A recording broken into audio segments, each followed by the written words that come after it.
Howdy, howdy, howdy. Welcome back to SciTrek, your sci-fi TV and movie channel. Yes, again, it is you and me and you and I, us, we, just the lonesome of us.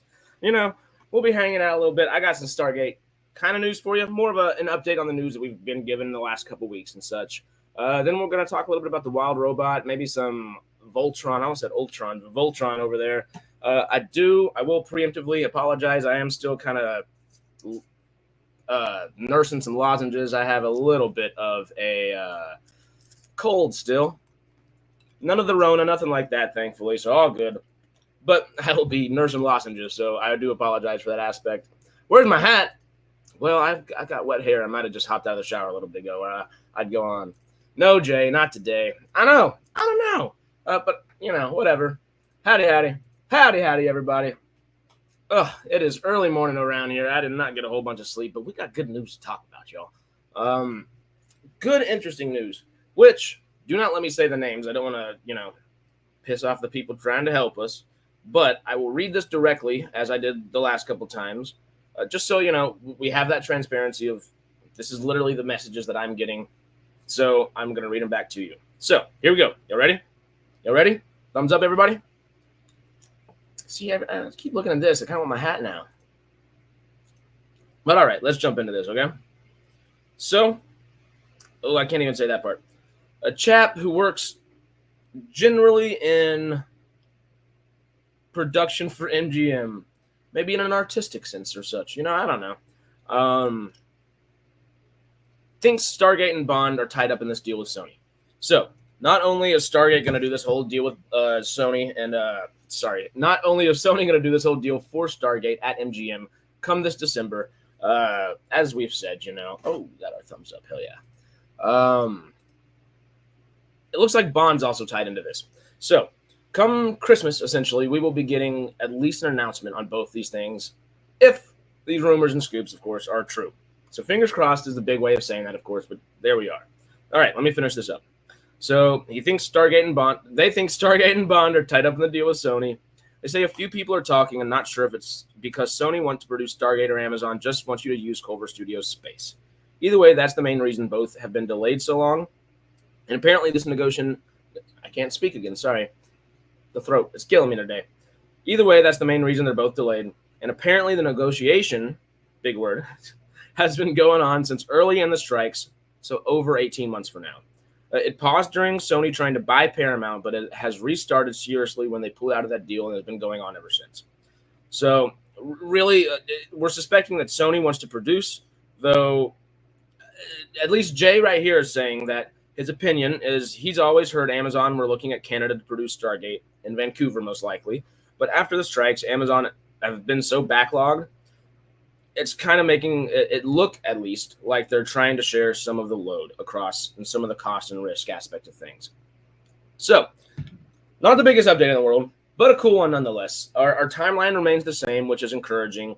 And now we have something that at least has strengthened that timeline actually coming to fruition, which, us Stargate fans would kind of like. It'd be kind of nice. Yorkshire, Melvin, howdy, everybody. Are you going to be in Season 3 of The Rings of Power? Please. That'd be cool. I don't 100% dislike it, but I think I could make it a little bit better, maybe even. Come on. Hire a boy. Come on. But yeah, what do y'all think about that? We'll just jump into that for a little bit. I know that was a lot of information real quick. Or not a whole bunch of information, but a decent little bit of information. So let's just kind of cover that, talk about that for a second.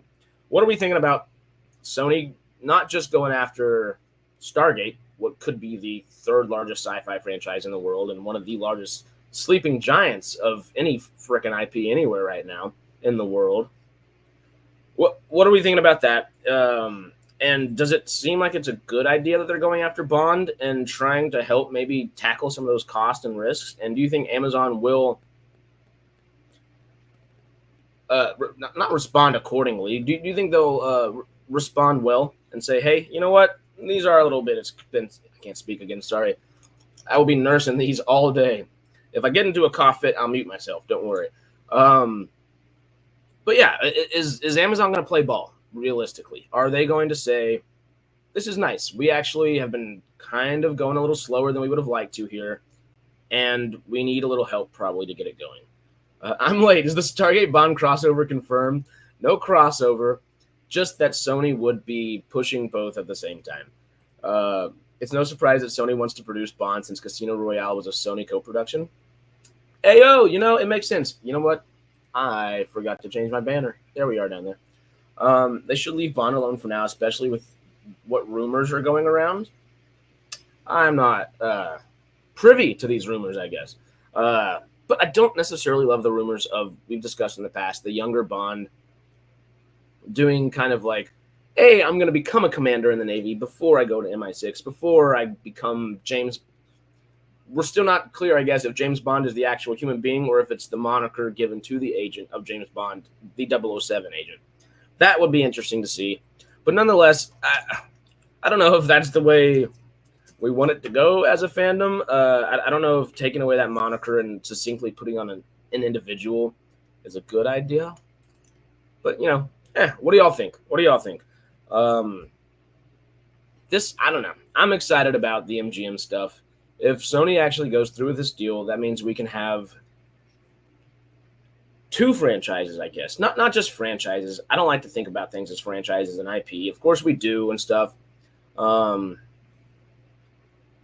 let's think about them as just, I was about to say an individual property and IP. Okay. Let's think about it like in an artistic sense, where they could go, what they're doing, and why. More so why, I guess. Why is it taking this long? Why is it going to take this long? And why are we... Yeah, MGM and Bond. Sorry, I'm getting distracted, y'all. There's a lot going on. I do apologize for the crap back here. I have been fixing my office all week. Anyway, let's jump on to continuing this. If Sony wants to produce Stargate or Amazon just want to use Culver studio space, that would be great for Sony. Sony does have studio space. Amazon needs studio space. They have access to some of it, but that access is being utilized by other shows they already have in production. It doesn't seem like there's a clear place that this could go into a studio space and play around with just yet. We would have to, I guess, they would have to plan it out a lot more and,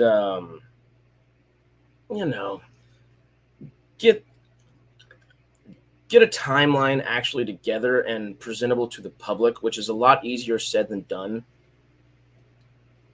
We have had such a screwy timeline just trying to figure out what they're thinking about, much less actually deciding to do. It is very nice that this deal has kind of been going on for 18 months, by the looks of it at least. Because if Sony has 2.5, 3, roughly 2 years, I guess, of dealing with them for this alone, because, like we've talked about, they're still doing God of War. They have The Boys. What are the other big shows? Invincible's not Sony. Why am I blanking on the other one? A couple of Amazon's biggest shows are Sony shows. They have a great working relationship with one another, and the ability to produce Stargate, I think, would come easiest between the two. I don't know if other companies jumping in, sure, it would minimize the cost and the risk aspect of everything, but I don't know if Amazon even wants that. They want help for sure by the looks of it. It seemingly they want help. That's what we as a fandom, what we from afar can look and see. Obviously, no one at the studios is saying that publicly at the moment, but it'd be nice for them to be a little bit honest with their people and say, hey, we probably do need a little help. Sony's been offering some help. We took the help. That's all we're looking for. If that's all we get in December, I'm kind of happy.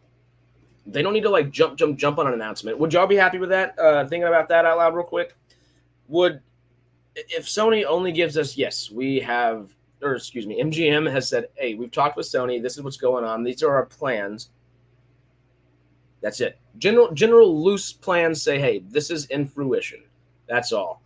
Is that enough to, I guess, hold us over? Buy it some time? I don't know, y'all. It's so screwy. I don't want them to sweep the rug out from under our feet, which very much seems like they can do. Will help by saying continuation, not reboot. Thank you. No, it's not enough. Really, it's not enough. You really actually want them to. What would be enough? Would it be enough to come out with an entire plan? Would you like them to say, hey, just like whenever the Kevin Feige jumps out with MCU information and says, here's our timeline. This is 2022 through 2025, and this is our phase 4, kind of deal. Is that it? Would like a little bit more. Okay, yeah. Obviously, I would love more. I just don't expect more right now. That's what worries me. Would it be enough for them to give us a general timeline? Maybe not that exact timeline like Kevin Feige would say, I want this movie at this date. This TV series starts this date. Would it be all right, and would it be enough for them to say, okay, end of 2024, the deal has been made, we're going forward with stuff, December's have been announced, there's some variation of pre-production somewhere in development, if it's in development or actual production, or in development to production aspect of things. We'll see. I don't know if that's going to happen that quickly, but there will be some semblance of a beginning point that has already started. Wherever that may be, we will jump from there, and if they say, all right, we're in the pre-production phase right now, we can get into the production phase, actually getting actors on set to film, directors on set, et cetera, et cetera. If they say mid-25 to late 2025, would you all be happy? If they said early 2026, is that soon enough in an actual production standpoint? I know we've talked about that kind of stuff where it's kind of hard to try to lay out these timelines without knowing what actors they're choosing, because then you can kind of go on IMDb and try to figure out schedules and stuff like that, because scheduling is going to be the hardest thing for trying to herald something as big as Stargate back into things. But we're heralding it, side-trekking alongside it. Not super well today. Sorry, I do apologize. A little sickly still. Make Joe Flanagan the Kevin Feige of Stargate.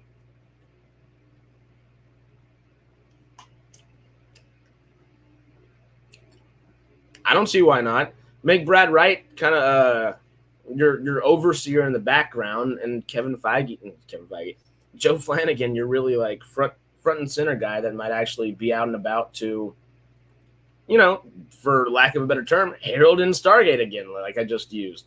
I like that idea. Definitive statement that it will be made with some kind of timeline. That would be great. Sarah, thank you. That would be absolutely amazing. We will be releasing it at least pre-production is what they will say. Well, they'll be at least in pre-production by the time they announce anything. That's going to be just to some degree, because it will be past the in development phase, and pre-productions whenever actual, not necessarily the scripts are written, that's still in development, but when boots can be put on the ground, and those boots aren't necessarily on a set even, that's like producers' boots on the ground, maybe going to scout out locations, producers' boots on the ground, hiring people, casting people are coming in. That's when pre-production actually begins, and that's totally where they're going to be when they announce it. So fingers freaking crossed for Christmas, y'all. Peter, how you doing, man? I wish I could say that louder, but once again, dying today. If you can't tell, the brain's not really working, but we're trying our best, y'all. Definitive statement that it will be made with some kind of timeline. Sarah, again, I really think that is not the best we can ask for, of course. We'll always ask for more. This might be the best that we can expect. I think this is the most realistic thing that we can actually expect going forward for what MGM would announce. I don't know if Sony would be even part of an announcement come December, realistically. It's got to be MGM and Amazon, especially if it's an MGM plus TV film, straight to streaming film. Then it goes into, of course, that 3-season television show that they are pitching to MGM at least, which would be great for old MGM Plus over there. So 2025, late 2025, early 26, late 25, early 26, mid 2025 is my prediction. I hope. There's laughing after that. Maybe for a reason. I really hope that's the case, though. I hope actual production, maybe not the actors going on set, but at least the building of the sets begins by mid-2025, and then late 25, early 2026. Hopefully all the scheduling stuff makes sense, and they can actually get actors onto the sets. That would be my proposed timeline. Be like, can we shoot for this, y'all? Amazon MGM, please. If y'all need any help, I'll be an AD any day, y'all. Assistant director. That'd be great. Yeehaw. I cannot yeehaw right now. I will actually die. Excuse me. I'm trying to taper my expectations. Yeah, that's kind of what I'm trying to do as well. Like, I'd love for him to say, you know what? We're announcing this on December 24th, Christmas Eve. Merry Christmas, everybody. Happy Hanukkah. Happy Kwanzaa. Happy Hanukkah-Kwanzaa-miss. Hanukkah-Kwanzaa-miss. I like it. I'm going to start saying Hanukkah-Kwanzaa-miss. Happy Hanukkah-Kwanzaa-miss. And, drop that little bit of tidbit of information on us and say, hey, Stargate's coming back. And then to give us a timeline. That'd be amazing. It's just, we got to taper those expectations a little bit. I don't like saying that. I don't want to be the Debbie Downer or anything, but it's better to be pragmatic optimism over blind optimism. That's what I'm shooting for here. A release in 2027 for SG-1's 30th anniversary. I was thinking about this last night. I think that is probably exactly what they're shooting for, and I think it would be stupid for them not to do this. Picture this. Put it in the late part of the year. Either late, I think Stargate would be good for late summer. Oh, you kind of want it as a blockbuster. But maybe two proposed timelines for that, okay? Y'all ready? I'm thinking out loud here. Stargate, the original movie, re-released in theaters in February or March of 2027 in this scenario right here. Then, it's Children of the Gods, right? The first two episodes? Yeah. What's the name for the movie? They edited the Children of the Gods episodes into a film, and I can't think of it off the top of my head. Re-release that as a film in movie theaters as well.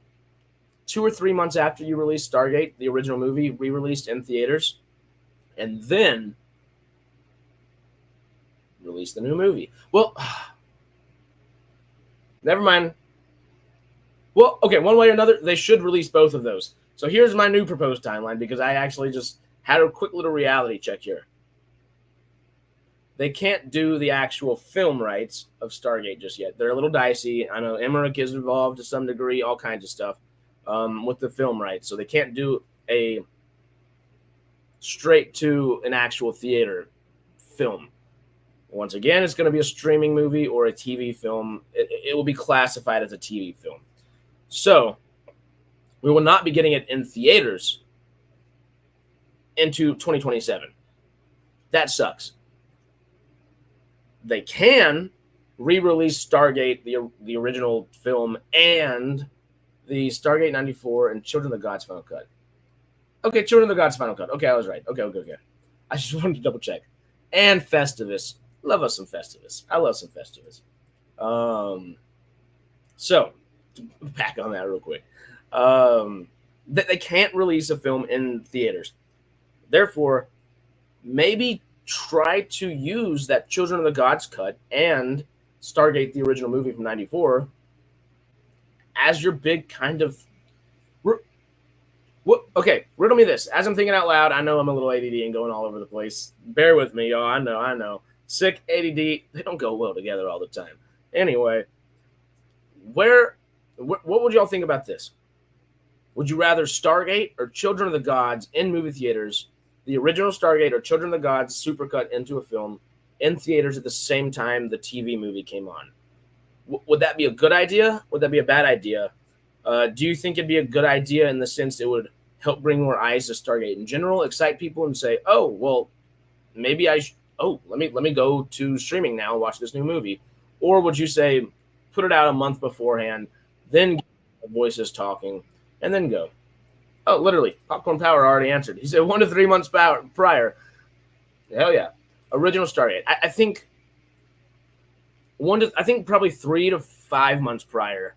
If I were going to do it, I'd say release the original Stargate, re-release it in movie theaters again, Let us all go have a fun summer. Go wild, go buck wild, enjoy it.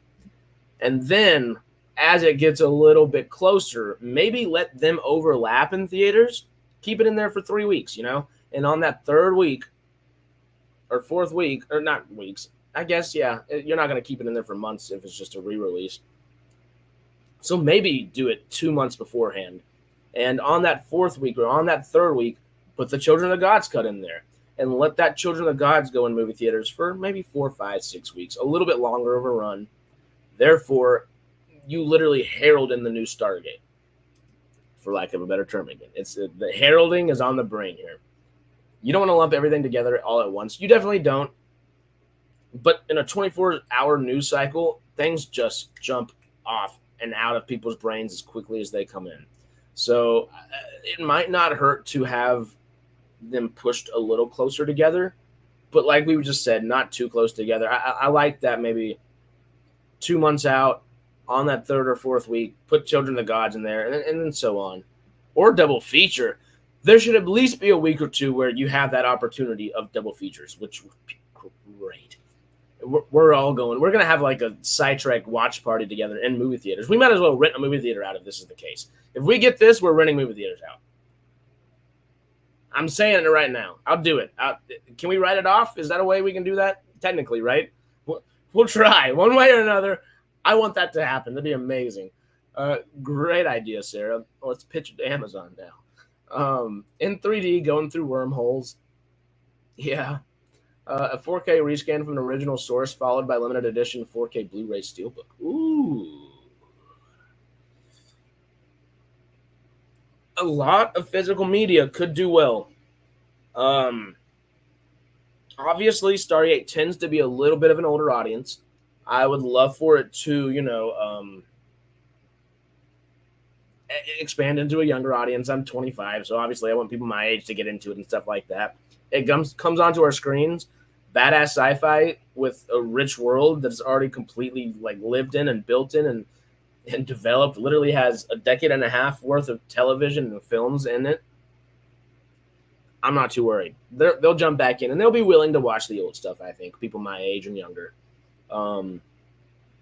So I'm not too worried about that, but I think this would be a really good thing for all the original fans of Stargate, the people that have been there for the last 10 years.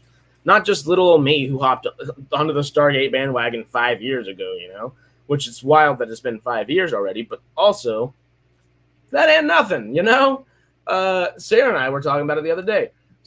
Sarah, when did you start Stargate? You started it during SGU, so 2012.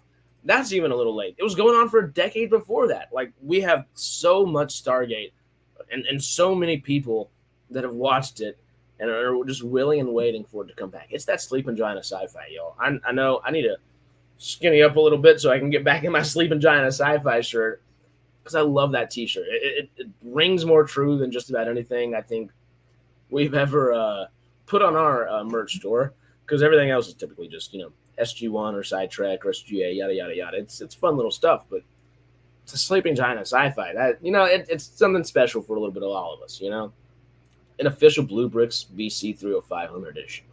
All of these. Give us that physical media. It would be really cool. Okay, but as I was thinking about this really quick, David, I'll read that in just a second. Don't let me forget that. If we're going to do physical media and re-release these things in movie theaters, what kind of Stargate popcorn bucket would you like? Stargate popcorn bucket. What is it? I'm trying to think. Would it be a fighter?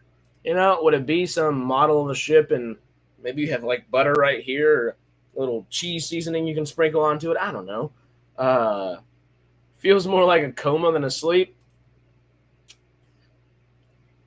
A long sleep. Not too long of a sleep. Not the long sleep, but it is a long sleep. For damn sure. Stargate hole on top of the bucket. Hey! That's actually really easy. Just get a bucket, do fun designs, and then do the Stargate on top. That's actually really easy. I like that one. Popcorn, you're winning so far, which is fitting. Popcorn power for the popcorn bucket. Duh. Sorry, I gotta crunch this. Ugh, that was all the medicine in the bottom of that cough drop. Sorry, y'all. A big bucket with popcorn written on it, and underneath it says, "Indeed." That. Okay, so the popcorn bucket thing. Obviously, we're joking a little bit, but why not do something like that? The popcorn orifice. But why not? Honestly, just do simple kind of print. You can do inside jokes with that. It doesn't have to be some expensive, elaborate, fancy bucket that folds in on itself and does this or does something crazy. But that'd be great. Do little inside jokes, and you can do inside jokes. Do a Regal popcorn theater bucket. Do a AMC popcorn theater bucket. Do Cinemark popcorn theater bucket. So on and so forth. You know, the old orifice. No, better yet, a Jaffa symbiote pouch with a heavy on the butter. That would be great. And you just like, what would you do? Would you stick your hand with like a little poke in the? Hear me out. You're onto something, popcorn. Speaking of popcorn, you know you're always just having trouble getting butter to the freaking bottom down there sometimes. So, a former fat person myself, and kind of inching towards that again sometimes. The best thing to do when you're at the movie theater, you get a straw and you poke it through your popcorn bucket, and you just let that butter go down into the straw, and you get layered butter throughout your popcorn. Secret of the trade. Try it out, y'all. Not that secret. A bunch of people do it. This would be the best way to do that in a Stargate sense, where you have the Jaffa symbiote pouch. You literally poke it in the middle, and the butter goes throughout the middle and the bottom of it. Not the top, I guess, because you can go put the top on the little butter thing right next to that. That would be sick. That would be sick. More sick than I am right now. Oh, hold up. Actually, I didn't mean to fake. I fake coughed myself into a cough.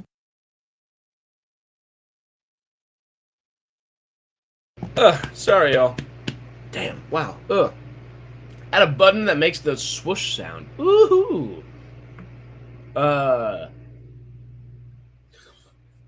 It'd be great if it'd be way too expensive, but turn the butter dispensers into Zap guns that pop out and just shoot the butter. Oh, a DHD popcorn bucket. Monk, yo, that'd be great. Oh, good ideas, y'all. Let's check it. Let's check it. This popcorn bucket is deeper than the gene pool. It'd be great. Just give me a popcorn bucket of like Rodney quotes. Can we have McKay quotes on a bucket, please? With the McKay quote bucket, would that be Regal, Cinemark, AMC, Alamo Draft House? I don't know. But again, in the UK, we don't really do popcorn as it's like eating paper. Delicious paper. But yeah. Casa popcorn. Am I a secret millionaire? How can I afford popcorn and the movie? I usually don't get popcorn. I haven't been getting the popcorn buckets. I really wanted to get the cool one for Ghostbusters. I wouldn't mind getting a Deadpool Wolverine one, of course. They're always cool. But there were a couple little smaller ones that would have been decent. But, you know, the only ones I really have are let me point at you this way. The Top Gun back here and Dune back here. And I did just see a Stargate drink lid with a swoosh straw is what Sci-Fi Quest old Melvin said. This is the Dune one. I don't think I kept the straw. I don't know if it was cool or not. I don't think it was. But Stargate cups would be smart as can be. Oh, I started coughing. Guess what? The coughs are back. That's not a good thing. Anyway, let me jump back. There we are. I think the Jaffa symbiote pouch, heavy on the butter, needs a symbiote in the bucket too. Make it out hot dog. Wait, what? I think the Jaffa symbiote pouch, heavy on the butter, needs a symbiote in the bucket too. Make it out of hot dog processed meat. That honestly, can they cut up hot dogs and can I have bacon bits in my popcorn? But that would be really cool. It took me a second to figure out what you were saying, but it's really freaking cool. I'm in. Give us some cool stuff. I'm in. Protein popcorn is better than a normal popcorn any day. But I really do like the lid and the whoosh straw. Something like that would be super simple. Again, you know what? Do the cool popcorn buckets and do the fun little inside jokes on the cups. There we go. Problem solved. We got you. We got Sidetrack has you covered, MGM and Amazon. Jump out. Send that stuff to movie theaters. We'll promote you. We'll promote you. I don't know if we're big enough to really promote, but we'll try our best. You know, I'm allergic to citrus. Dude, you're literally fine. I'm talking worse than you're typing today. Usually I can talk and ramble on all day, every day. My brain's not working. My throat's not working. The cold, man. And in the middle of being sick all week, I've just decided to rearrange my entire house. Anyway, I won't get on all that. Do you prefer a Stargate theater movie or a Stargate streaming movie? Oh, you know me, Batmole. I'm saying theater movie all day. I wish that we were starting with a movie in the actual theater, in the cinemas itself. It's not the case. I don't have the bucket with the top. I don't. Sorry. I too ADD, get distracted real quick. But I much prefer an actual film in the movie theaters, in cinemas itself. It's shows confidence in the product itself, in the project itself. And that's what we want. You know, we want them to be happy. We want them to be confident in what they're doing. And thank you, Carrie. You feel better too. Also, Carrie, while I have you right here real quick, you're more than welcome. Carrie's tried to make it to both the last Stargate Outpost streams. I promised her to come on one of them at least. And if you want to come this Wednesday, we're doing it with Stargate Universe. It's going to be Sarah and I. And it's looking like Matt's going to be with us too. So come join us for 4, because if you can make it, of course, come join us. But Stargate Outpost this Wednesday, it'll be a lot of fun. We're finishing our best and worst of kind of, I guess series is the best way to call it. Also, thank you for $10. Wow. Oh my God. Carrie, thank you. I saw the super chat for a second, didn't even register that. Good God. You don't have to do all that. But if you want to show up Wednesday, we'll hang out. It'll be fun. So we're going to pick the best and the worst of both seasons of SGU. Say this episode's the best, this episode's the worst. In our opinions, why? And because it's only 2 seasons instead of 5 like SGA or 10 like SG1, almost at SGU, 2 with SGU, it'd be fun to have more people to talk with. It's already going to be nice to have Matt there, but hey, 4 people means that's the potentiality for 8 different opinions on every end of everything. So that'll be fun. And we can discuss it and get into a deeper discussion afterwards, which will be fun. I message you on Facebook. Let me know. Anyway, y'all come check out Stargate Outpost. I hope it's at least a 24-episode season, not 10 or 13. It was so bad for Star Trek, which was only 11 episodes. I'm with you in the I don't want it to be 10 episodes. I don't want it to be 8 episodes or 6 episodes. I don't mind 13. I think 13 is still a little bit low. I'm with you, because I think we should have those fun Monster of the Week / character-driven episodes, but I don't think they should take away from the overall arch. I don't think they should be filler either. I think they should almost supplement it and say, hey, we have a arc, excuse me. We should have a 3-episode arc maybe to start off, or 4-episode arc to start off, and then give us 1 episode in the middle. Or do 3-episode arcs and get to 16 and then have like 2 or 3 little individual episodes that work, that just almost use as a segue into the next arc. But should be a contained little story of itself. And that would be good for a Monster of the Week. That'd be good for your Janet Fraser, oh my God, SGA Doctor. The Irish one, or Scottish, whatever he is. The brain's really not working today. Anyway, so on and so forth. You get the idea. I think 13 episodes would be a little short as well. 16 or 18, I think, is that sweet spot. 22, 24 would be nice to see again. It would be nice to see again. I don't expect it. That's one of those ones where we may have to taper those expectations a little bit. Americans just want to drink butter without admitting it, so we drench it on popcorn. I like butter. I'll admit it. I'll drink some butter. Good butter, please. Can I have some Kerrygold butter to drink if it's any butter? That'd be nice. Maybe some Tillamook. Make it 3D and have Daniel Jackson 3D glasses. The best thing ever is 40X. That it used to be called D-Box. Now it's 40X, which is literally It's almost a freaking, I almost said train ride. It's almost like a fair ride now, essentially, where you're in your seats. And I think I've explained it before. You're moving around with people. You're getting punched with people. It's a whole thing. Not actually physically punched, but, poked in the back by your chair, so on and so forth. That's great. Alien Romulus was the best thing ever in 40X because they were spraying water in your face every time acid went anywhere, or alien spat, or the water was dripping from the ceiling, so you'd be walking around with them kind of deal. Your chair would be creaking slowly, going back and forth, and the water's dripping. Ooh, it just sets the mood and atmosphere so well. Cough fit, 1 second. Oh, not so bad. I thought that was going to be bad. Okay, what else we got? Streaming so I don't have to listen to people eating bloody popcorn. Okay, I get you. I want a theater movie too. Hey yo. Oh, Carrie, $20. Thank you, and also will do. Thank you. Come hang out. Like, I'm pumped. Come on. We're excited.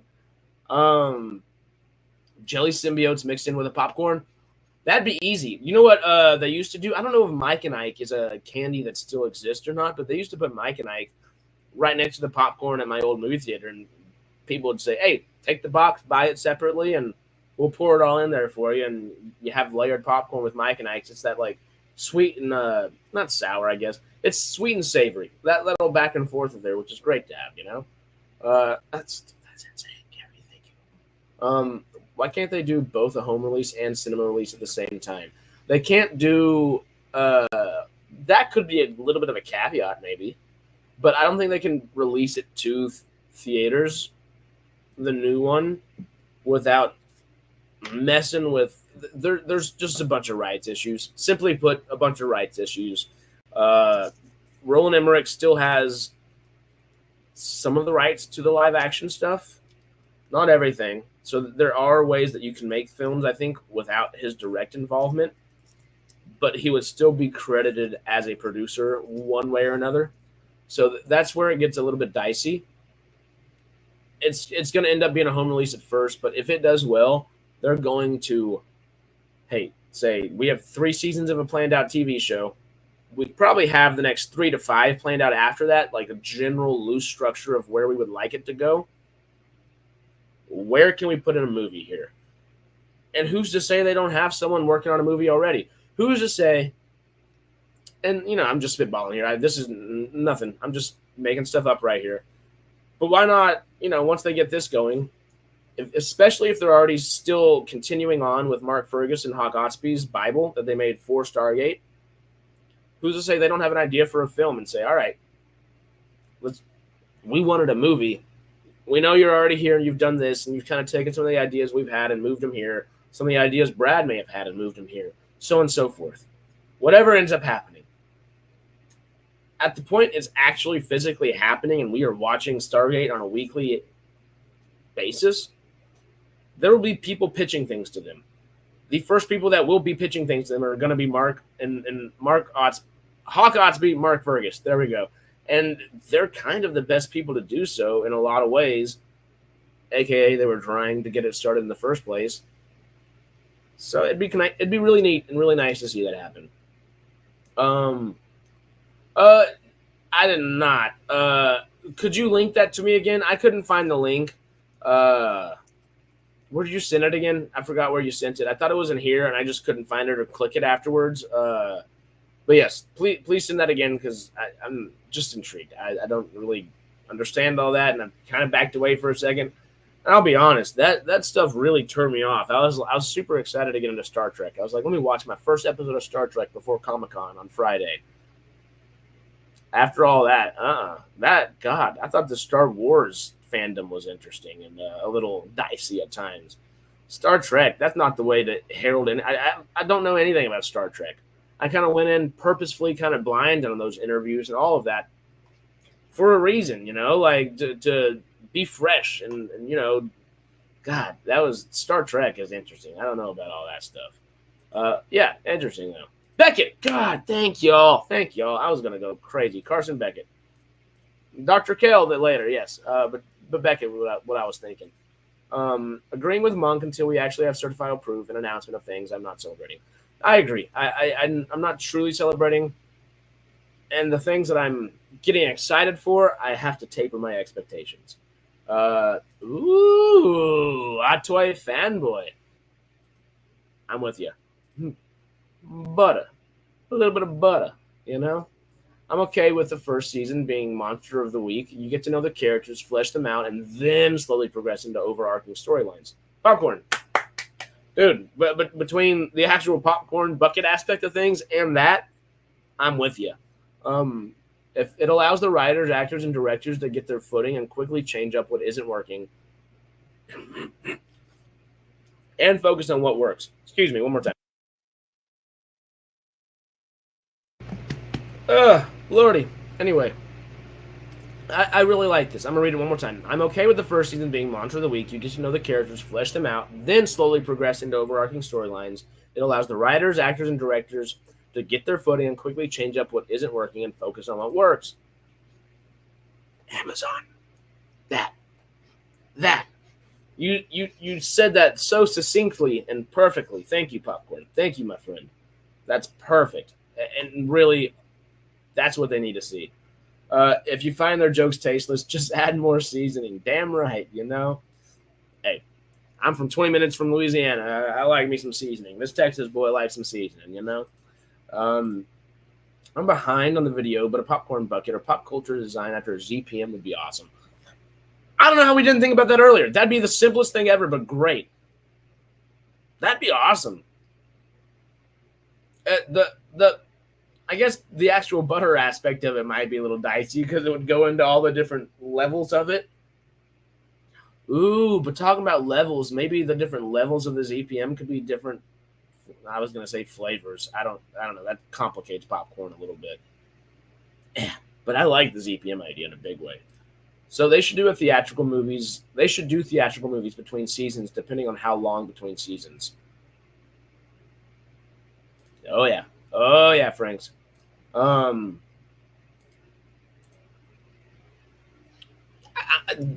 Sure, I'd love it if they have good stories to tell and they have the capability of doing that. That'd be great.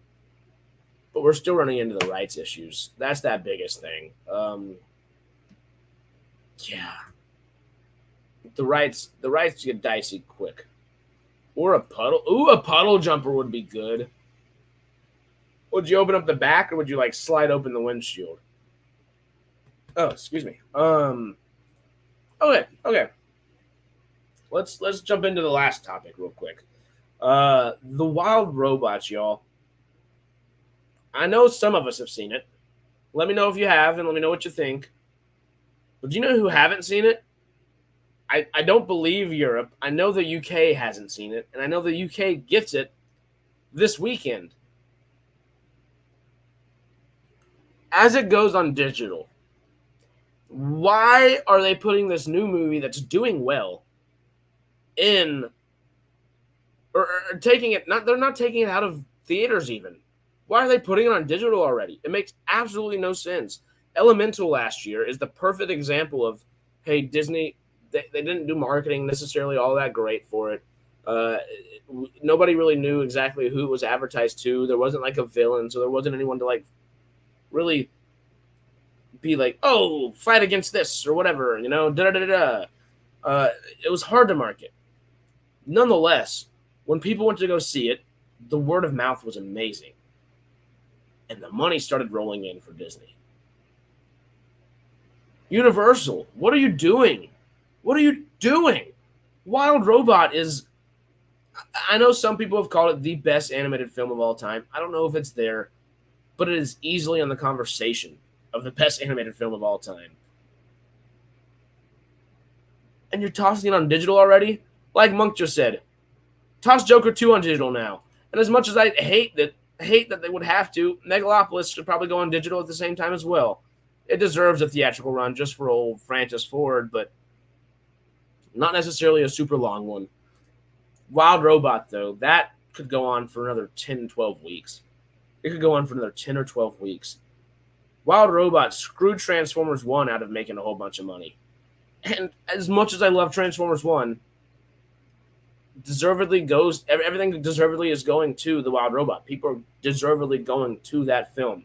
Why are we putting it on digital where the money will not be made for the people trying to do anything right now? Which that's the first original thing that's come onto our screens. It's not Inside Out 2, Despicable Me 4, whatever 5, Harry Potter 14, whatever it needs, so on and so forth. It's not the 18th season of Bluey and all these different things. This was original, and it was so good. People have been saying that it is the best animated film ever. Once again, I don't know if it is, but it's in the conversation, and that alone is enough to say, hey, Universal, let this thing have legs, because it clearly has legs to run. Let that robot run. Let Lupita Nyong'o run as that wild robot, because it's so good. It's so good. How many of y'all have seen it, by the way? Let me know, because it's absolutely worth it. And whether or not it is on digital or not, if you can go see it in a movie theater, check it out. Check it out. I don't know how to suggest it more. It'll, no matter what age and stage you're at, it has something for you.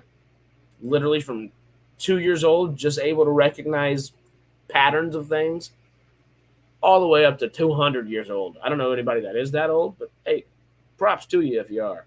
The Wild Robot 2 is already in development. Good. Like it deserves it, and it's doing well enough where it has done that, and I don't know if they've actually officially greenlit it or not yet, but come on. Didn't even hear of it? Oh, Carrie, it's so worth it. You'll love it to death. It is so good. It's the sweetest, and it's sad too. It's really sad, but it's sad in like in an overall optimistic way, and it's not that blind optimism we were talking about earlier. It's pragmatic optimism. The film, The Wild Robot, is so nature heavy, nature involved. It doesn't stray away from the harshness and the harshities that nature may bring. AKA, there are, I think I talked about it. It's not much of a spoiler at all. It's just like a quick little scene, but there are literal like babies of animals that you may see that might not last the whole movie and things of the sort. It's so good, and they don't stray away from a single thing. They let nature teach and guide you, and I guess just a beautiful way. I really hope, especially I know where I just saw Frank's talking about Elon up here, especially after he's talking about these Optimus robots and all these different things. I hope we leaned more towards a C-3PO or the Wild Robot. Robots of this sort. Like, AI is really not that close or far. It depends on how you're talking about it and how you're thinking about it. The stuff we deal with on a daily basis is not artificial intelligence at all. It's not even remotely close to artificial intelligence. It has semblances of, but it's virtual intelligence right now. Everything we're talking about that's AI is really VI.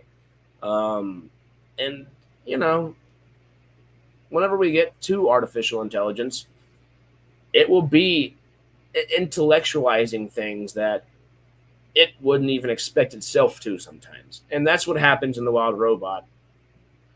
And it's beautiful. It is nothing short of beautiful. It is so good. Gigwise says, just tuned in. Any word on a Stargate reboot of some sort?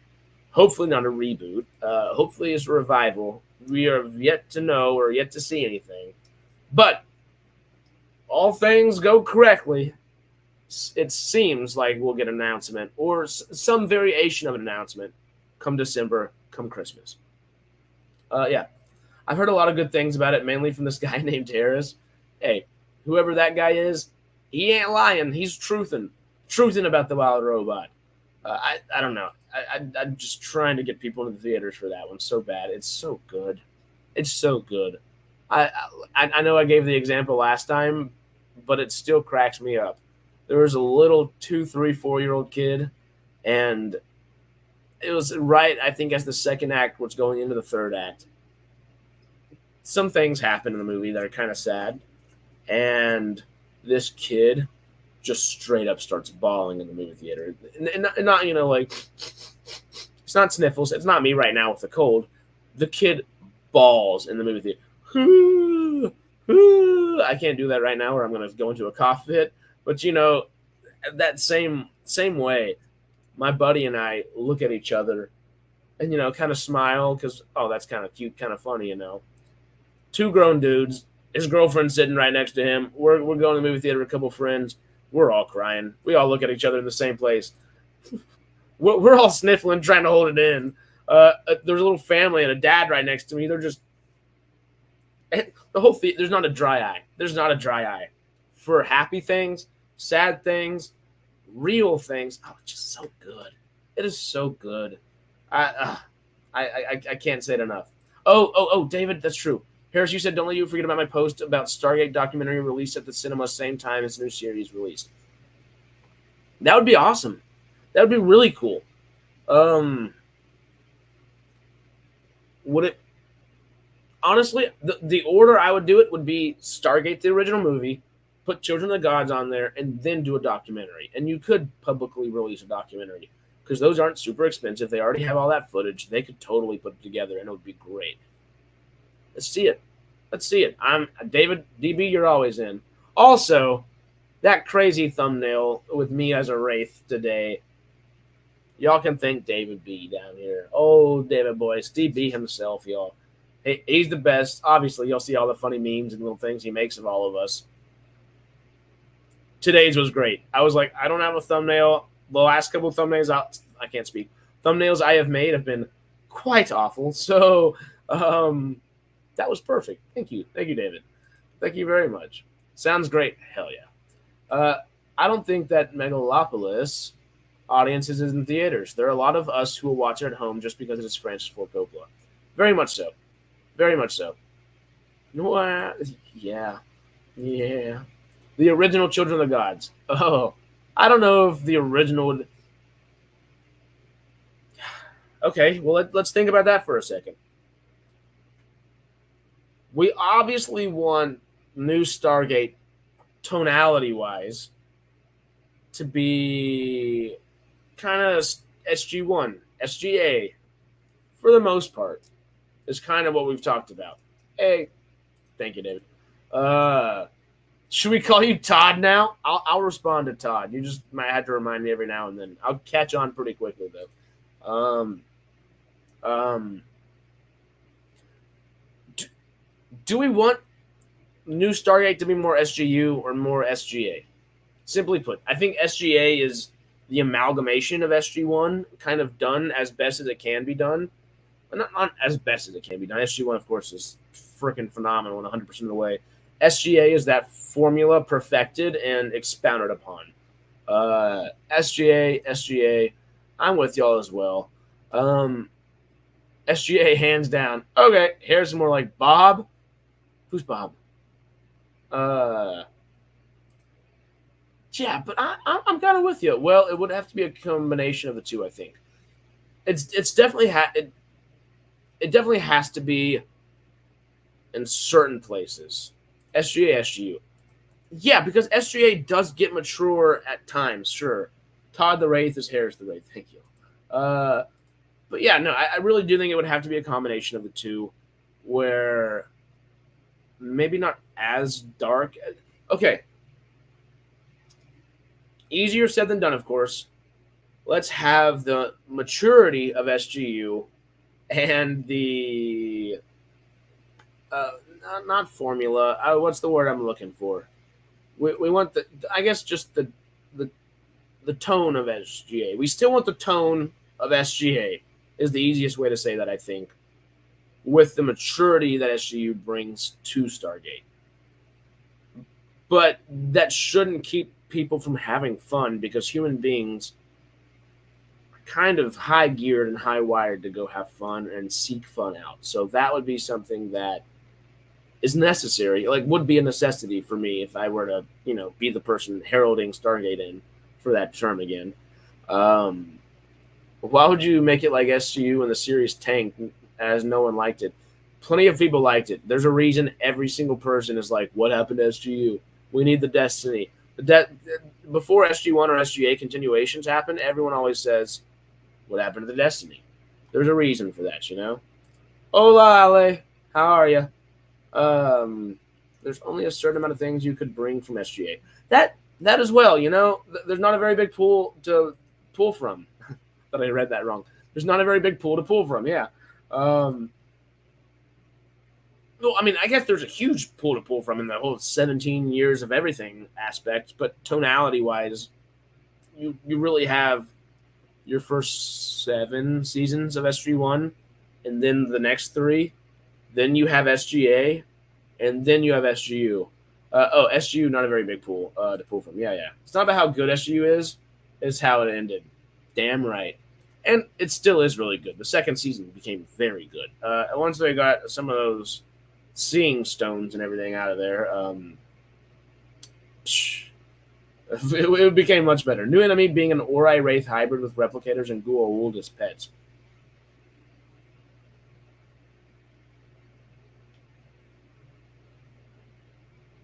Ow.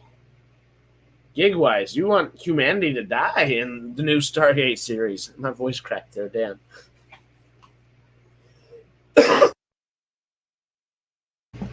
I am dying. Damn.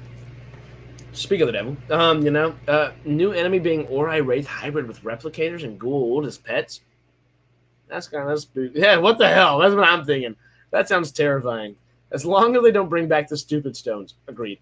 But yeah, what the hell? Like, that, what?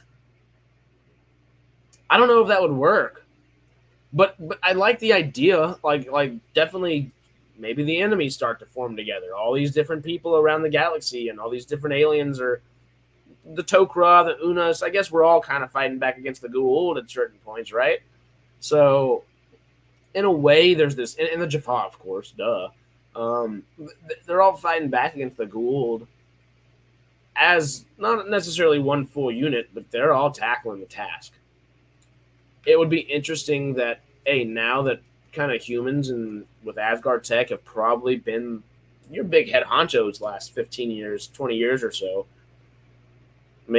Sure, we have Lucian Alliance that kind of like pisses us off. They can be more of a pesky mosquito that seems like a bad deal. And then you realize these guys are really what are going on. The Ori followers made a deal with some of the Wraith, or the Wraith found the Ori followers and tried to hurt them, take them over, and we're hurting that population instead of the Pegasus Galaxy for a little bit, which has kept the Pegasus Galaxy safer. And then in the Ori Galaxy, they've been getting screwed over. And maybe at a certain point, the Ori peoples found a way to bring some of that magic juju kind of stuff back, I don't know. There's a lot of cool ways you could take all that. Scary ways as well.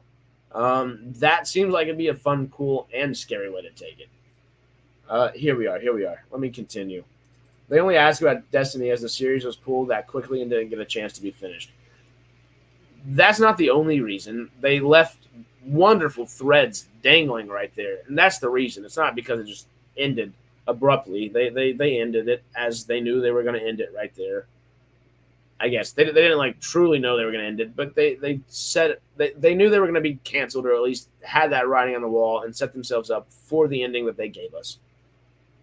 That being said, those threads are there for us to pull on, and they are exciting threads that have kept the fandom talking for 15 years now. So yeah, people do want SGU. Yeah, SGU was like some series. It took a little bit to get its legs. The majority of season 2 was great. Capital, great. I'm with you, Monk. I'm with you. SGU left us hanging, and we need closure in a big way. Tone will work better nowadays. Yeah, very much so. Game of Thrones was literally just kind of coming off the press as SGU happened. SGU was kind of ahead of its time. Excuse me. Back down here. It's been so long, the humans have had a lot of time to catch up with some crazy tech. Very much so. I'd see more a Ghoul taking over a Wraith. I'm with you as well, but maybe not starting off that way. Maybe there's like a Ghoul that's taken over a Wraith, or 2 or 3 or 4, and started a small colony of these people doing that. These Ghoul doing that. But furlings for an enemy, I think, would be. There are ways to literally do all of these things and have maybe furlings be your overarching enemy for the mainstay of everything, and then all these other things end up being political factions, because at this point they kind of are. The Wraith are almost political with humans now. It's much more of a warring politicality, but that politicality can be lessened with people like Todd, with people like Michael, where maybe we're like, okay, Wraith, let's both go after Michael. Who's the best person to do that? Todd's in charge. We can try, kind of, humans can trust Todd. Wraith can kind of trust Todd. Humans can trust maybe Shepard or somebody. And Wraith will learn to trust Shepard and somebody like that, maybe. Or Ronan, Taylor, whoever it may be over there. That'd be really cool. Humans are too overpowered. Earth needs to be knocked down. Maybe. I'm not super convinced of that just yet, but maybe. The new enemy should be the Veneer. I like that as well. But I also like the Veneer and the Genii.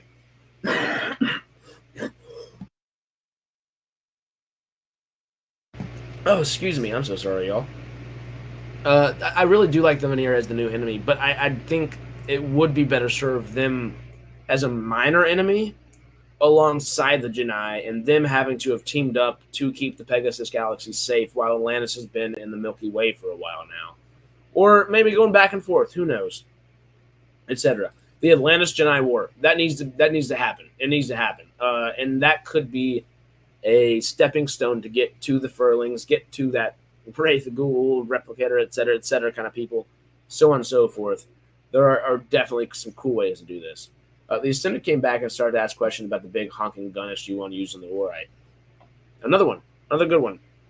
I don't know if they would ask questions as much as just do something, so I don't know if that one's more plausible or not, but if the humans were going to, it'd be almost interesting if the humans were setting up a whole season of, we're going to use this again, we have to use this again, this is what's going on, and at the end of the season, the Ancients are like, you're about to kill us all, and pop up en masse and start wrecking havoc.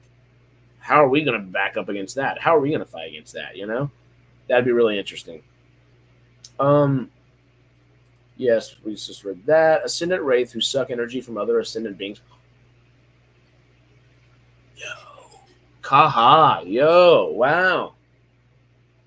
I think we've kind of mentioned that before, but I do like the idea of it. I hadn't thought of it in forever. If we have mentioned it, I don't know if we have. I just really like the idea of it.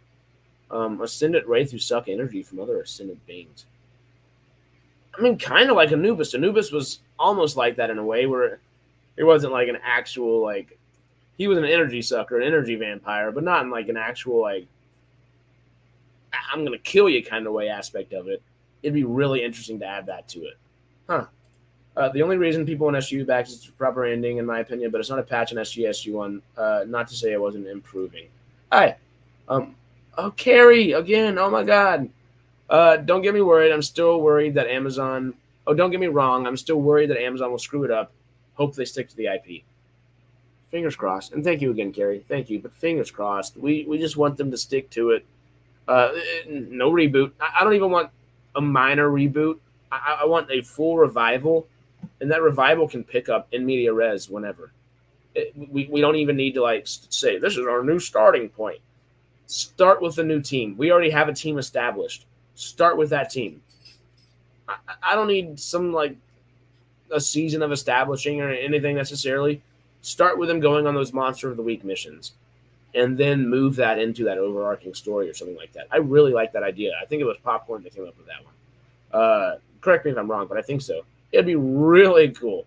An offshoot of the World Builders would be great too. I didn't see that, Sarah. The World Builders too.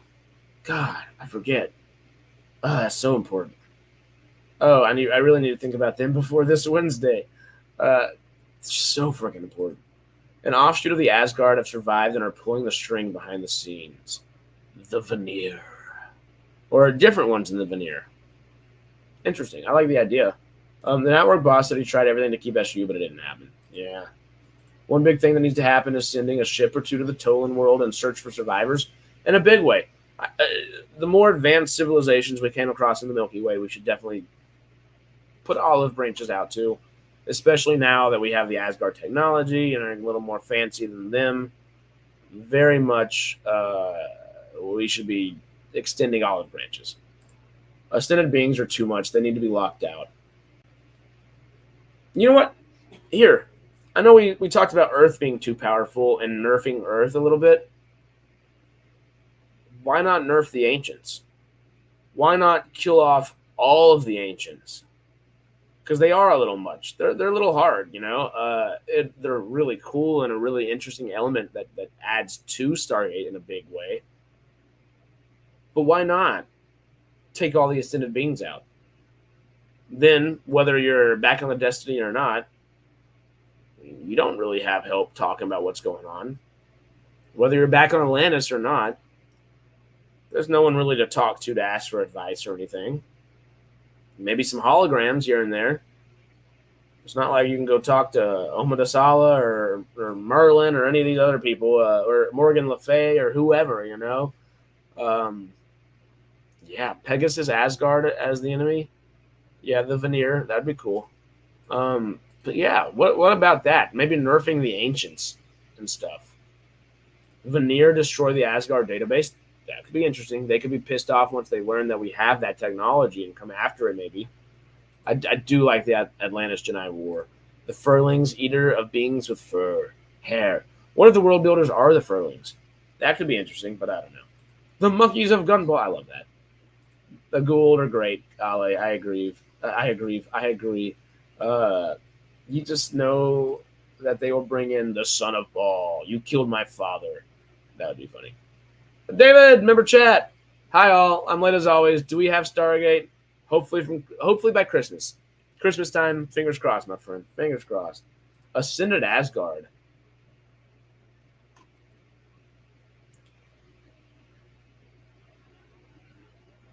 I'm going to come back to that real quick. Yeah, a plot twist. The goal were the good guys all along, doing what is necessary for the galaxy to survive. Almost like Palpatine preparing for the Yuzon Vong. Palpatine's kind of the good guy in all of Star Wars. If you look at it like he is preparing the galaxy for the worst invasion possible and just getting a large enough military prepared for that. He's technically the good guy in this scenario, but people will never see it that way. And how much of the galaxy has to suffer even more than they would have there with the Empire and the Emperor around. If they would have just listened. And now all these planets are being destroyed, so on and so forth. And that could be similar in this aspect as well. You know? Maybe the Goa'uld were amassing their armies to keep the world builders at bay, to keep the Furlings at bay. And the Asgard and stuff, they just weren't old enough yet. Or maybe all of their older species had died off, and the one Asgard that continued to be cloned. Wasn't it? Is it? I know they all have different names, but technically they're all clones of each other. So really, it's just one being, right? There is no male, female gender in the Asgardians. They're just a cloned being. So it's totally possible. And that goes into this thought process right here is if an Asgard were to be ascended, would all of the Asgard be ascended? Because if they are all clones of the same consciousness, that consciousness would be ascended. And do all Asgards share the same soul if they're cloned, or do they have individual souls?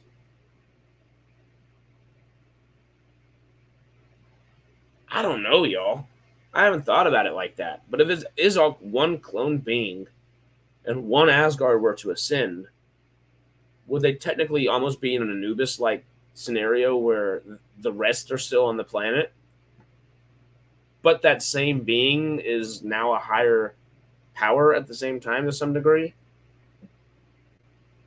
That's insane.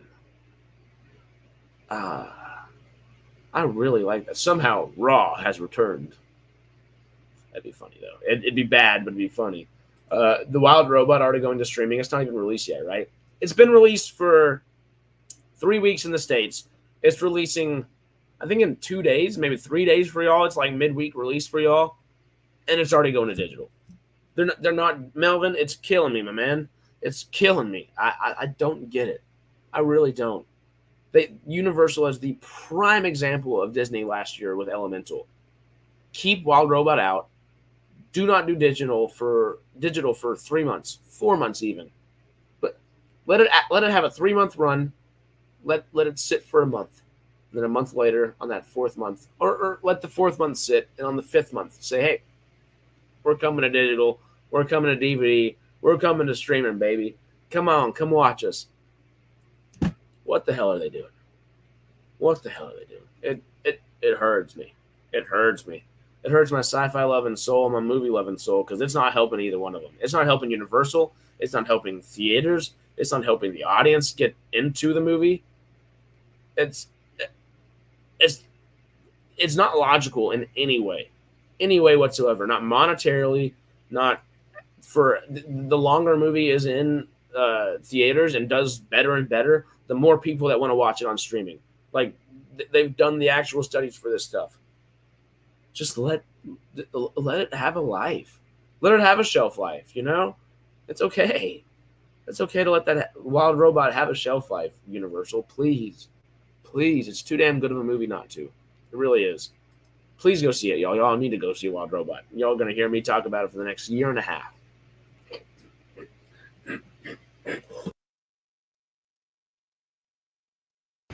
Sorry again, y'all. My bad. But it's so good. Check it out. Check it out.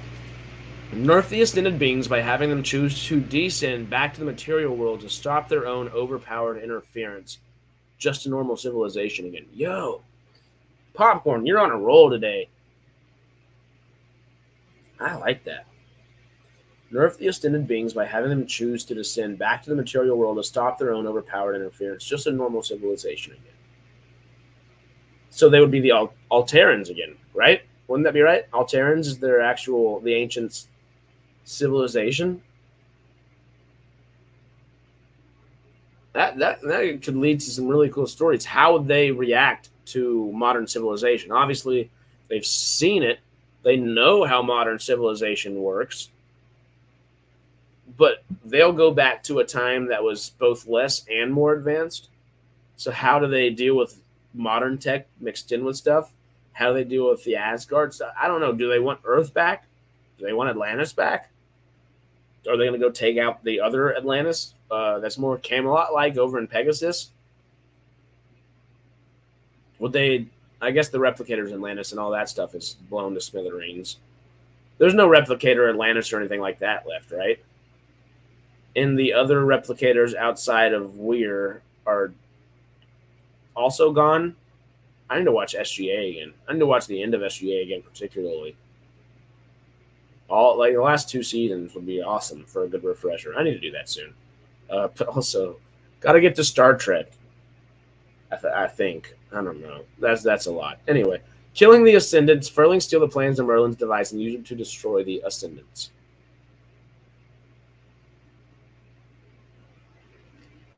Yeah. I'm down. I like these ideas. These are really interesting. And there's so many good ways to take the new series wherever they decide to take it. And realistically, they should cover all of these things to some degree. They just need to take their time and to do it right. People ascended before and killed them, so people are going to ascend again, only they may not be disinterested like the first lot. Yeah. Okay. Because technically, the disinterest, I don't know. The disinterest in the first lot, like the first lot, you mean almost like the disinterest in the actual meddling with humanity and growing as a civilization and yada yada? Because it was kind of an agreed upon thing before all of the people that ascended went up there. They said, we're not going to mess with that. We're not going to mess with the physical world and all that kind of stuff. What if you kill a bunch of ancients and all they ascended, or descend all of them one way or another, and then the next group of people that try to go ascend or do attempt to ascend and succeed What if they don't go play by the same rules? And there's a group of them that are up there first, and they can kick the newbies out whenever they kind of want to, the same way Daniel Jackson gets kicked out, or Omid Asala gets pushed to the curb. There are ways to play with all of this, in really interesting ways. Hey, we need furlings. Dwarf actors need work. Disney isn't giving them work, so why not? World builders kick out Ascended to normal humans.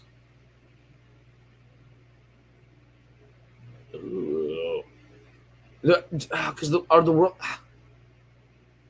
world builders just people that are ascended, or are they something entirely different? Like they could just be ascended people from not a different timeline, or maybe they're ascended in a different sense. What if ascended is not like your final stage, and there is a stage further than that, and that's what the world builders are? I don't know. I'm just spitballing here, but I like the ideas, yo. It's only the bodies that were cloned. Okay. They are different. That's why Loki was different than Thor. Cool. Okay. I didn't know they just got their own personalities along. Didn't the Asgard download their memories into new clone bodies? The whole soul question would not involve a body. True. It's like when we didn't get a theatrical release of the Ministry of Ungentlemanly Warfare in the UK. Y'all didn't? Like that movie is tailor-made for UK folks for the most part. I mean, obviously it was a fun, badass movie. Not the best in the world, but a fun, badass movie. And really?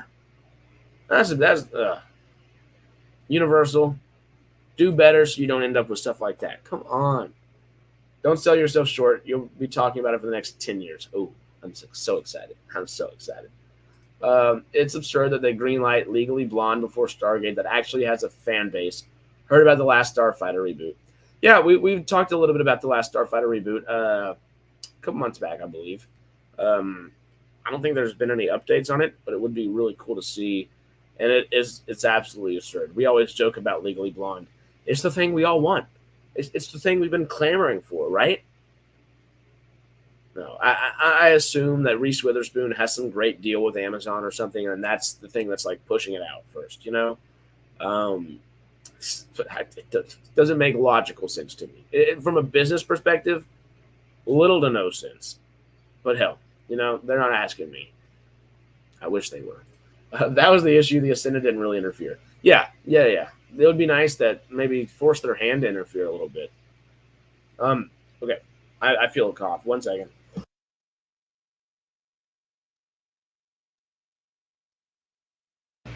Okay, I'm probably not going to be too long. I'm going to finish up the chats and then probably head out of here after talking for just a few more minutes, y'all. Oh, excuse me. Oh my god, that was a good sniffle there. I just didn't need y'all listening to my sniffles, and I don't think y'all want to. Anyway, can anyone help me remember what happened to Chaka after Daniel saved him and the other Unas? Chaka was to stay back and help the other Unas. Is the last time we saw Chaka. I think there was 1 or 2 other episodes, weren't there? And Chaka had started an actual rebellion, and they were not living alongside people, but I think wasn't like the second episode leaning towards the idea that may be the case?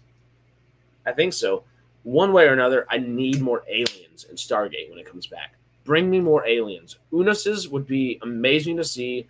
They're maybe one of my favorite creatures. I like the whole it leans into the reptilian kind of like the ancient reptilian races that are running around the galaxy kind of deal. It leans into that fun little stuff. There's all kinds of things it makes sense for, and it makes sense that the Goa'uld came from them first in a lot of ways. I love the Unas as a species. The Goa'uld, the Tok'ra, they all need to come back. The Ritu were really cool.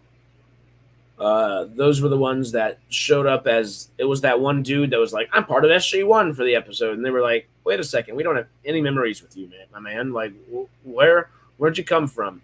Ended up being some alien dude that was putting memories in there to try to help him help himself. That was really cool.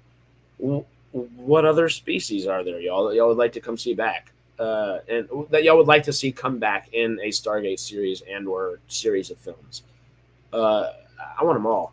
All the ascended beings, all species, sharing a single planet, culture, and communities, their base personalities and tendencies still survive the dissension. That'd be interesting. That'd be really interesting. It might lean a little bit out of Stargate and get into like a Star Warsy kind of thing with doing that. I'm okay if they go that way and go a Star Trek way and stay Stargate. There's a way to expand your world and have things that look similar to Star Wars and Star Trek without actually truly borrowing heavily from. You can still have things that are Stargate purely and succinctly that you can move forward with. That's what would be nice. Yeah, okay. I like that. I like that a lot. That'd be interesting. Popcorn, you're still killing it. I fear what we want and what we get will be miles apart. Yeah. Knock on wood. Fingers crossed, y'all, because I hope it's not. I hope it's not miles apart. You know? But one way or another, it's gotta be interesting. Like we've just talked about the last 10, 15 minutes, just going over fun little things that we're talking about and thinking about. There are so many great elements. Not just good, great elements that they can pick up on story-wise. And why not dangle a few of those threads? You don't need to tackle all of them at once, but you can hint at some things playing on in the background and leading towards that down the road. There are some really cool ways they could do these things. I just want it to happen. December cannot come soon enough. But also, stop Christmasing my Halloween retail stores. Retail stores have killed Halloween because people are willing to buy their Christmas gifts in August and September and October. So you see Christmas decorations in the middle of August, the middle of September sometimes now. And it's killed Halloween. Thanksgiving is non-existent now. It's Thanksgiving's like, oh yeah, I should go fly back to some family for a week and eat some food. Maybe not for a week. It's a weekend now. It's a day. We'll be there on Thursday. It's nothing now. Nobody cares about Thanksgiving. Nobody is going to care about Halloween soon, which hurts my soul because I love me some Halloween, y'all. But yeah, anyway, off my little soapbox for that. BC 305 finds a planet with ancients living cut off with no gate that didn't ascend. Ooh. That'd be a fun movie. That'd be a really fun movie. Talk about a fun movie to do in between seasons. That one, do fun one-offs. You can do fun one-offs and have amazing storytellers come in and do these one-offs. That could lead into things that could happen further on or whatever it may be. They don't even have to lead into anything else.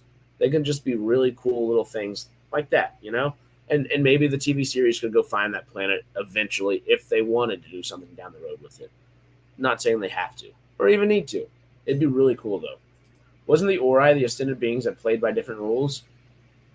Oh, yeah. Spin, thank you. Yes. Yeah, so I guess we don't need to see that one again. But great point. The people who frequent here probably know more about Stargate than most of the people working on the show. It could be underwhelming. We don't know that. The people that frequent here, probably. But I really hope they chose to hire some really cool people. Obviously, MGM Plus, Michael Wright wanting to do all the cool stuff. He seems like really, really cool people. And he seems like he loves Stargate. I just hope he's not the only one with that type of knowledge and excitement over there. I hope there's a lot of people behind the scenes that all share that excitement and not just, the trepidation of Jennifer Salke and saying, should we not? Should we not? I hope it's more people that are in the Michael Wright camp. Not in like the film versus TV aspect of things, but in the love for Stargate aspect, Fingers crossed. Don't necessarily expect it like you're saying here, Monk, but would hope. Keep my fingers crossed for that, 100%. I'm just watching Alaska Monsters, and I can't work out if it's a piss take or trying to be serious. Alaska Monsters? I don't know. Wasn't Chaka in the Land Before Time? Yes. I love Chaka. I know Land Before Time is not great, Oh, not Land Before Time. The Will Smith, Danny McBride film. Is it A Land Before Time? Something like that. Whatever it is. The Land of the Lost. That's what it is. Land of the Lost. Love that movie. It's not a good movie, but it's so fun. It's so fun. Chaka now runs a store in Hollywood. That's funny. Unis's or Unai? Yes. Okay, real quick. Carrie, since Stargate still makes money, why go with anything else? Thank you. Like, why? It doesn't make any sense to me. No, I was asleep. I did not. But I saw a quick little thing about it, and that was really cool. That was really cool. Our species, literally, with Elon doing this and the last week, I don't care what you think politically, politics aside, that man as an individual is doing more for our species than anybody's done in a very long time. I don't know. The last person that comes to mind is Albert Einstein. The person before that's Leonardo da Vinci. You know, he's of that quality of human being, and that's. I don't agree with him politically 100% of the time. 60, 50, 80% of the time. I don't know where that would be, one way or another. It's amazing what the man's doing for humanity. You know, I'm sick of the Al Gould. The Gould, yeah, I can do without him. There's the cat back there. It'd be nice to see those dopey aliens from SG-1 again, the ones that Vala worked with when she stole the Prometheus. Give us some cool stuff, you know? The underwater, yes. Omarosa was his wife, yeah. The underwater alien that kidnapped Daniel. Because didn't we see them? Or there were two of them, I think. Oh, and the Ankarans from Scorched Earth, yeah. Oh, yeah. Oh, both of those. I don't remember this species name, but I remember like the visions in my head right now. I would love to see them again. They're almost like underwater Unas in a way. Or, let me say that again. Unases? Or Unai? I don't know. Unasai? Unasai? I don't know. Bring back the Ankarans. Made for the modern audience. That's if we actually get anything. Yep, December. I'm sticking to it. You know, if we don't get that in December, we don't get any kind of announcement at all in December. I don't know what I'm gonna do. Obviously, we'll still be talking about all kinds of stuff, but it's not gonna be Stargate because I'm gonna be PO'd for a little bit. You know, but then again, we will be talking Stargate on Stargate Outpost no matter what. So come hang out with us for that because we still love it. But I will be PO'd if we don't get some stuff, you know, something at least. Stargate, Star Trek, Stargate. I can't speak again. Stargate Trek Wars, the sci-fi action movie for the next generation. Say that 5 times fast. I love it though. Unfortunately, Peter, it's my biggest fear. We all vote Harris to be the new Sylar. Thank you, David. Thank you. I would love to be Sylar. I said Sylar. Land of the Lost. The best. Told you blind optimism is being an SG-1 fan and hoping Amazon will do something. At this point. Well, yes and no. I mean, they're a studio. They want to make money. It is pragmatic for them to make money with the thing that is most liable to make them money. But also, I don't know if it's Jin Salki or who, but we just need something, y'all. Anything, please.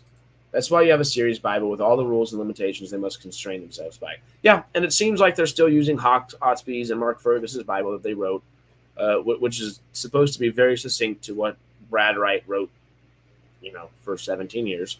So, fingers crossed. Definitely include Jamie as the Stargate Command Safety Officer. Hell yes. I really want to do some more skits like that. We just have to get back to it, you know. Land of the Lost. Yep. Is it just me or is there a lot of buffering going on?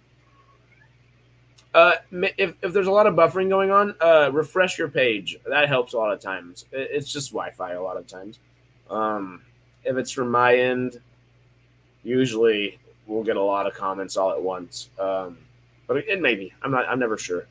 The new big bad needs to dress in spandex. Make it so. Did you see how Elon got the rocket to go right back to where it launched from? That's cool. It's so cool. Just glad he figured out how to save those people stuck in space. Yeah, we're set now. We're good. That's on the first try. On the first try. It's insane.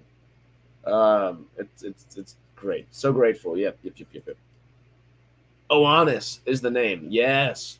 The what was the wife? Oh God, what is? Oh, Marosa. There we go. It was something like that. But yeah, the water species under there, the Oanis. That's cool. Oh, I want them back in a way, in a big way. Stargate: The Next Generation. From what I know of the Next Generation of Star Trek, that sounds kind of cool. I'm in. Will you be watching the next episode of The Penguin? You know what? That's a great segue. I'm about to talk about what I will be watching or what I watched this week in just a second here. But yes, if it wasn't for a certain Austrian getting Van Braun to build something, we wouldn't have gone to space. So what do you think? So who do you think for that? What? Anyway, should the entire Stargate program be retrofitted with entirely modern tech, or there being a transition from our tech to the new tech gained from the Stargate program? I think there should be a mix of both of them. Yeah, I feel like there needs to be a mix. There's definitely parts of like maybe Stargate Command is completely like sci-fi retrofitted. This is Asgard tech, and you kind of have to trickle that out elsewhere, I guess. Yeah. Huh. There were also hire. Come on, y'all. Whether it's me or anybody else, we just hire Stargate fans, y'all. There were also alien shapeshifters. They took the form of animals from the beliefs of the Native Americans. Oh, skinwalkers. Where's your last comment, Kaha? I'm trying to remember what you were saying right before that to lead us into that. I might have missed it. Skinwalkers, though, yeah, they're really interesting. I love Native American lore. I'm a quarter Cherokee. Got the blood for it. Yada yada. Birth grandfather still on the reservation. Yada yada yada. Don't look like it. I got a straight hair and high cheekbones. Cool. But yeah, no, I love skinwalkers and stuff like that. And you know what? I don't think skinwalkers are going to pop up in Tulsa King or anything. But 6 p.m. I've got Tulsa King and Penguin. I'm so excited. Good day. Blame the buffering on the cat. He's up to something back there since the attention's on the stream and not him or her. Yep. I'd love the new Big Bad to be whole robots, not gray goo or self-assembling replicators. That would be interesting in its own way. Skinwalkers, they have a ranch, don't they? They do, I think. Amaraka was the wife of Nim. Amaraka and Amarosa was something different, but Amaraka, there we go. Thank you all. Thank you, Batmole. David saying, what do you think the odds are they won't bring legacy actors back? I'm around 65% they won't. It will be a refresh, but still comment about legacy things. Nah, they're bringing it back. I'm that they won't bring back legacy actors back. I'd say 15%.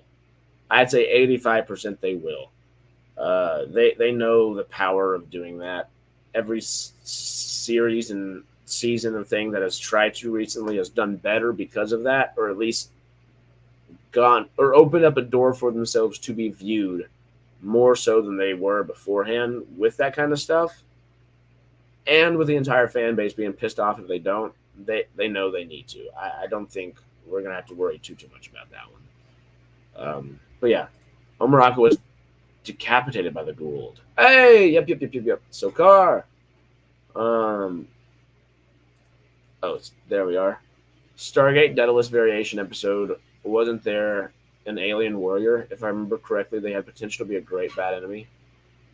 Yeah. The Daedalus Variation, where it was right at the end of SG1, and they went to a different like timeline for briefly, or like a brief moment, and then they were kind of saying it was going to happen again, or at least setting it up where that could happen again.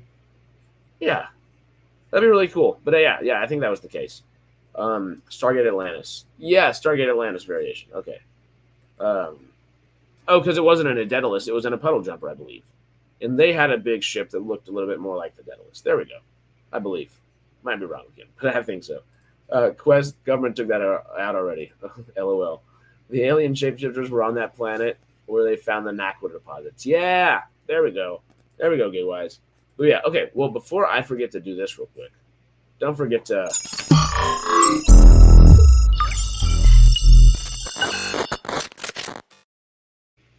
like a Wraith Asgard hybrid. Ooh, that'd be interesting. I just finished watching Dawn of the Planet of the Apes with my daughter. She's too young to remember it. She was too young to remember it. This time or now she will remember it because it's so good. Did you see Kingdom of the Planet of the Apes, the one that came out this year? It's also very good. It might be my favorite Planet of the Apes movie outside of like Charlton Heston. Oh yeah, there we go. The Furlings kill all the Ghoul to take over their empire and try to become the dominant force in the galaxy. That'd be interesting. The Lucian Alliance tries to join them, but the Furlings don't like the humans since they were the favorites of the ancients. So the Alliance teams up with the Earth against the Furlings. Okay. Would the Ghoul do the same? That's interesting. So, Exploding Heavens. So, huh? Oh, okay. Now she's 12. Now she can actually watch it and remember it. Cool. Kingdom was brilliant. The kids took the kids to the cinema for it. Oh hell yeah! With Kevin Durant from Stargate. Damn right. And Kevin Durant did so good, so good. And why is ranch Texas's favorite dipping sauce? I don't think ranch is Texas's favorite. Ranch is just an American thing at this point. Everywhere eats ranch. Probably a little too much. But we do like our ranch down in Texas. Our favorite dipping sauce, though, I'd say it's probably hot sauce. We'd dip anything out. We'll put hot sauce on a hamburger, or any kind of variation of cheese. Queso might be that one. Come to think of it, queso, guacamole, or hot sauce. That's probably Texas's biggest sauce. One of the three. Deeper dive into the Lucian Alliance. I think that's a necessity, one way or another, because we were doing that within the Destiny kind of episodes as well, and that was really interesting in SGU. And let's not forget about the Lux. Hey, we need all of them. And the Nox back. Hot sauce. Yep. Who's in the Actorverse would be a great lead for a new show? Liam Hemsworth was there. I don't mind that idea, but I'm The Witcher. Let him do that. Miles Teller, I do like that a lot. We already have Joe Flanagan, Jason Momoa. We can get Ben Browder back. I wanted to say Cam so bad. Cam Mitchell. No, Ben Browder. There we go. We have Claudia Black. She's even in Star Wars as a Night Sister now in Ahsoka. They're all still plenty able to do it. But a new lead? I know I just said Miles Teller, but I kind of, you were talking about Texas stuff. I wouldn't mind a Glenn Powell in there either. But I don't know if he's going back to TV. I think he's trying to be more of a movie star right now,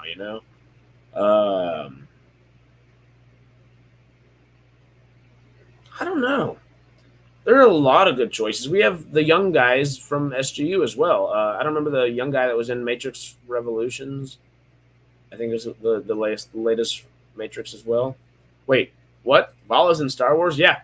She in the Ahsoka TV show. You can't really tell it's her. She's got a bunch of makeup and she's dressed up as a witch, but she is the head witch of the Night Sister Coven in Star Wars Ahsoka.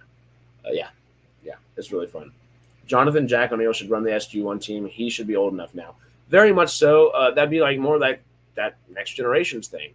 I don't know if he should run the SG1 team, but he should definitely be a part of a team and should be being trained and guided to that leadership role one way or another. That same actor would be cool to have back. He went on a Gate World thing or Dial the Gate, one or the other.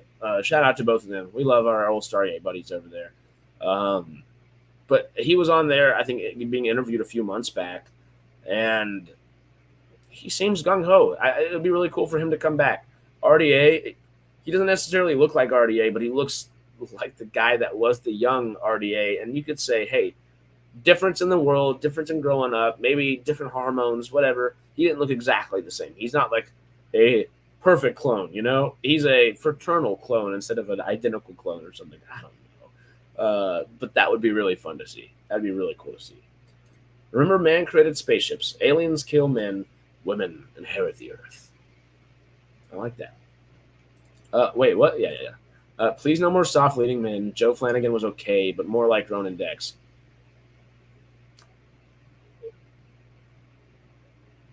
I wouldn't call Joe Flanagan soft. I mean, I guess he's okay, but are you saying like RDA soft?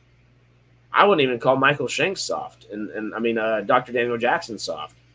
I mean, he doesn't treat Vala very nicely at the end of it. That's not super soft. He doesn't seem like open, you know. I mean, whenever people are just horn dogging him, sometimes he is a little soft, but that's like almost you can kind of I don't know. I don't really see Stargate as having too many soft men, especially leading men. Rodney McKay probably would be the closest to that. And then Rodney's very much still very self-confident, straightforward, does whatever the hell he feels like. Yeah, I don't know. Popcorn, that might be your first miss. Joe Flanagan just didn't sell the strong leading man well. What? What are you talking about? You've been so good. Popcorn didn't say that. Popcorn's been 100% all day. He didn't say those last two things. What? Those I didn't see those. Huh? Out of the brain. Because what? He should be about 40 now. That sounds about right. Late 30s. Probably 40, and probably not much. 42 latest, maybe. Something like that. Amazon Sony actors. How about a boys actor? Hey. Well, not for soft actors. I like Jack Quaid a lot, but Jack Quaid would be your softer leading man. You know, the one franchise that, Carl Urban's not in yet is Stargate, so give us some Carl Urban Stargate, please. Please. It would be so cool. Talk about somebody that's not a soft actor. Give us Carl Urban, baby. Laz Alonso, the guy that plays Mother's Milk, I love, too. He's great. He's really good. He'd be really good in Stargate. I'd really like to see him, too. He could be your new Teal'c Ronan Dex kind of dude. Because that's what he does in The Boys. He's your badass, just buff dude. I almost cussed a little bit there. But no, he's a great guy. I would love to see that guy get in there. Him and Carl Urban, of course, those are kind of like your two bigger leads for The Boys. But it'd be fun to see him in Stargate. Both of them in Stargate would be so cool. Jonathan, Jack O'Neill did a great job acting just like Jack. Yep. But for fans, it's a continuation of the storyline. Yeah. Dex with the Teal'c character. Yes, very much so. And bring Jennifer Haley back. Hey, there's a strong protagonist, too. And she's not like your typical strong man that's, brute force to be. Brain intelligence is just as strong as physicality a lot of the times, not always. But the majority of the times, yeah. And Jennifer Haley can definitely play that into effect, that didn't happen. I forgot about that one. Shepard wasn't bulky, but was kind of dangerous. Yeah, he was. Shepard was the Kirk of SGA. Too late to party? Something new with Stargate? There we go. Yeah, I'm kind of winding down. But Stargate and hopefully Bond announced by December. It seems like both of these things are tied up in the same deal for Sony that Sony's trying to work out with MGM. And we'll see. It's really exciting, and, fingers crossed as always. Popcorn must have added magic mushrooms to his popcorn. I thought those would bring good ideas, Carl Urban would be awesome. Carl Urban, Stargate would be awesome. Carl Urban. Be funny to have Carl Urban and Anthony Starr on a Stargate team. Anthony Starr would be awesome as well. I threw him out the window. I didn't even think about him for half a second. He would be amazing. And I love New Zealand stuff. So give me some New Zealand. Can we have Jermaine Clement in Stargate?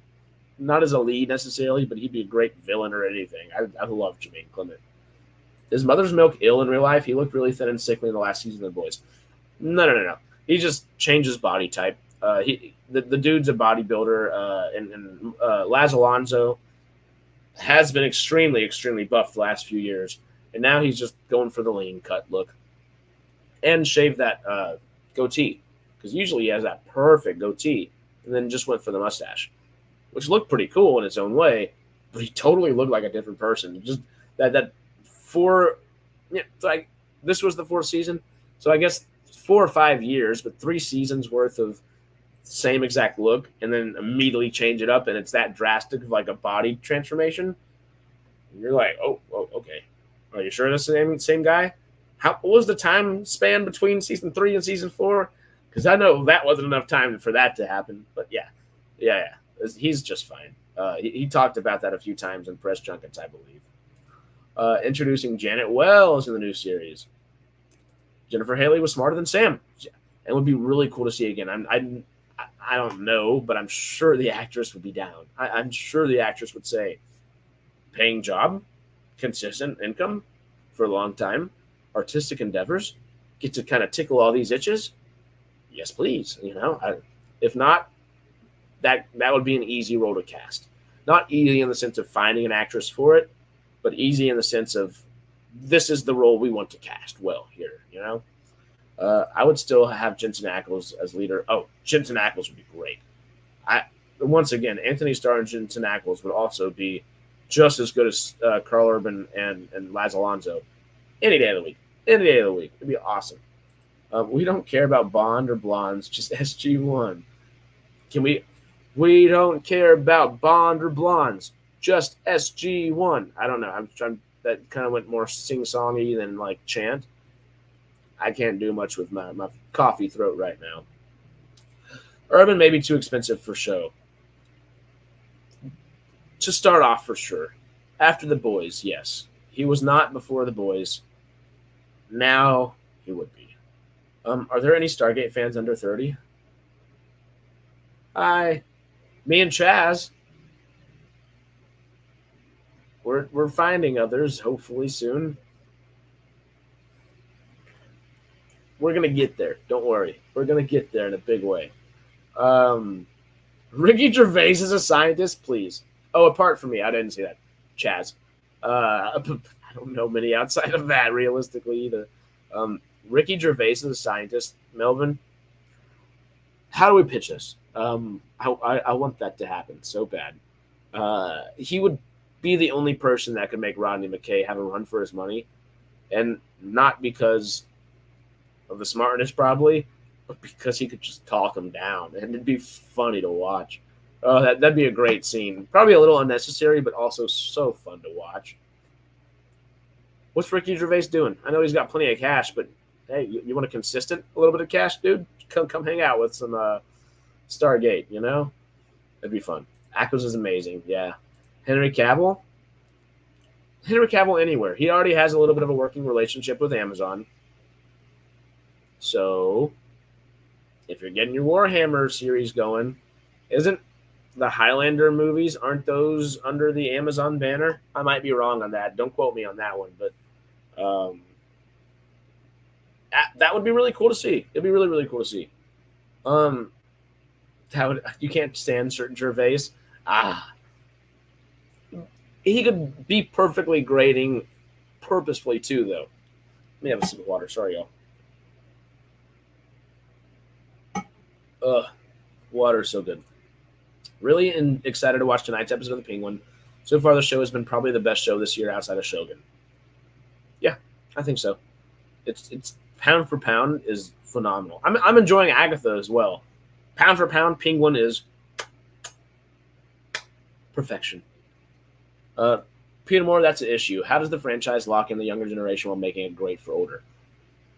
That's the thing. That's I think going to be the hardest thing. There is it's probably the largest fan base in the world. It's almost for sure the largest fan base in the world that is dormant. How do we awaken that and also interest the new generation, my age and younger? The younger ones are even harder, because I'm a 99 baby, so that the cusp of millennial, that cusp of Gen X, not really either or. Some people consider one thing, some people consider the other. I would be roped into millennials just because I kind of think a little older, I guess. I'm not into TikTok or anything like that, like other people my age. So I would probably lean towards the millennial aspect of things. But yeah, I don't know how you make it for Gen Xers and for the group of people after that. You want those people to watch it whenever they're 10, 15, 20 years old as well. That's going to be the harder thing. There are so many great ways to do it. One way or another, maybe that's something that they don't need to focus on, David. Because thinking about it, after we talked about all the cool ways that they could bring Stargate back, as long as they focus on making a damn good product, damn good quality, a piece of art that can be remembered and loved and enjoyed for another 20, 25 years, like everything Stargate has been so far, I don't think we're going to have to really worry. This question is very daunting if you allow it to be daunting, but I think they have to simplify it. Keep it simple, stupid, right? KISS, in the sense of just make something quality, make something good, and people will come, Gervais is McCoy type engineer. McKay's nemesis. That would be funny. Better than Bill Nye. Like, it'd be hilarious.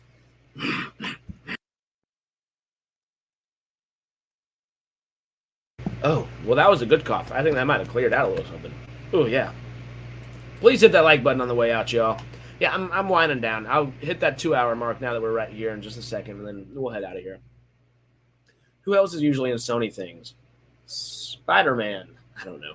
Oh, and Spider-Man Noir is a project that they are doing over at Amazon and Sony as well. So between that and The Boys, and there's one or two others that I'm blanking on right now, but they have a great working relationship. So come on, y'all. And also listen to Carrie. Always listen to Carrie. I think so many. Oh wait, okay. Well, hold up. I think too many A-list cast members will keep the series from going more than 3 seasons because Amazon will ditch the series because of cost. They have to be careful about that. They have to be very careful. Thankfully, Stargate is military-like, which allows cameos to happen in a more natural sense. You could be given a certain, like, same thing, you'd have fun cameos during SG-1. Hey, Mayburn's back to do this, or we're getting this cool colonel to hang out with us for this episode, or we'll get Michael Rooker in an episode of the Alpha site, and he's this cool colonel that's running the Alpha side of this stuff. There are ways to do that, but like you're saying, Spin, they can't do too many old guard cast members that cost too much or new guard cast members that cost too much. One thing is hire unknown actors. Hello, hi. That don't cost as much. Love the content, the projects, the art behind everything that is Stargate, and let it flourish in a way that it hasn't in a long time. Cavill has a lot of stuff in development. I doubt he'll have the time. Oh, he doesn't, but it would be awesome. Tom Holland and Henry Cavill as a duo would be pretty cool. Wonder how Joshua Jackson from Fringe would do in a Stargate series. Joshua Jackson from Fringe, not Friends. Jackson, Fringe. Oh, this guy. Yeah. I mean, he looks kind of tailor-made, and if he's done Fringe, he's perfectly fine with doing Stargate-oriented type of things, little fun, zany, sci-fi kind of stuff. It'd be cool. Gervais is still doing a stand-up. It'll be a trick to get him from the UK. Yeah. It doesn't matter how or what they do with the new SG-1s. It will piss some people off. That's true. It's no matter what, some certain aspects of the fan base will be pissed off in one direction, no matter what direction they tend to go. It doesn't matter. Someone's going to be pissy if they can make the majority of us happy and leave enough threads where those that might not be happy could be satisfied down the road, or at least get them asking questions that excite them to continue watching. They've got it down pat. I know, easier said than done, but like you said a second ago, keep it simple, right? Keep it simple, stupid. Great stories and great characters sell to all audiences. The bulk of heavy lifting falls on the shoulders of the directors and writers. Very much so. See, popcorn's back. 100%. Those last couple things, what last couple things? 100% right there. The man's on it. Younger generation, good for older fans. Star Trek did it well. Yeah. 5-minute episodes to appeal to Gen Z. Please, no. Please, no. I hope people stay open-minded on new Stargate. I do as well. There's a weird dichotomy that happens with everything, and it particularly is the case with Stargate. But I think that dichotomy is tackleable, and I think they have a great enough team to tackle it. Yeah. Look how long it took them to finally create a new Battlestar Galactica. A new Stargate will happen someday. Let it be in December, please. And then start casting. My email is... the Battlestar Galactica reboot showed that audiences care about great stories more so than anything else. If you do it well, they will come. Popcorn's hitting it. Like I said, I would have Michelle Forbes or Terry Quinn in charge of this SGC. Oh, Michelle Forbes. Okay. Terry Quinn, it was the other. I'd spend the time to put it up on the screen, y'all, but that's just going to take too much time. Oh, Terry Quinn's awesome. Both of them would be great. Y'all should totally Google both of them. They would both be good in it. It wasn't The Expanse made because Bezos was a big fan, which Bezos was a giant Stargate fan like us. Really, though. Yeah, no, he was a big fan of the Expanse series on SciFi, not necessarily the books. I don't think he ever read the books. I doubt he read the books. We got maybe some James S.A. Corey news, though, soon. I need to make us a little video for that. That'll be fun. But yeah, I wish Bezos was a big fan. Battlestar Galactica finished 15 years ago. Wow. When SG-1 came out, RDA was pretty much unknown in the UK. Even after, like, MacGyver? That's surprising. But I guess MacGyver's maybe not transcontinental, I'd love Joshua Jackson, but he needs to spend some serious time in the gym first. Joshua Jackson. Did we just type that guy in? I'm thinking of Jake Johnson, the comedian. Oh, yeah, the Fringe guy. Duh. Yeah, very much, yeah. Fringe guy. Yes, but OG Battlestar Galactica was in 79. Charlie Conway from the Mighty Ducks. A Mighty Ducks Stargate crossover. Quack, quack, quack. Let me Google Charlie Conway real quick. Charlie Conway.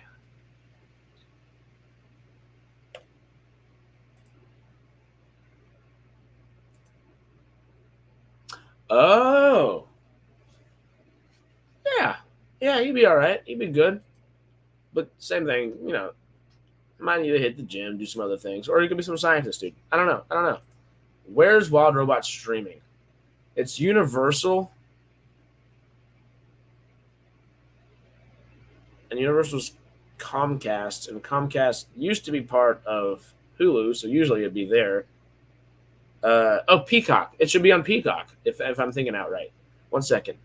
Where is the Wild Robot streaming? Oh, wow. So the Wild Robot is listed for pre-order on Apple TV and Vudu. So Fandango Now /Vudu for $30, $29.99 USD, which will be the film's digital purchase price. Digital rentals are generally $5 or less. So viewers can expect to rent the Wild Robot for $25 for a 48-hour period. Wow.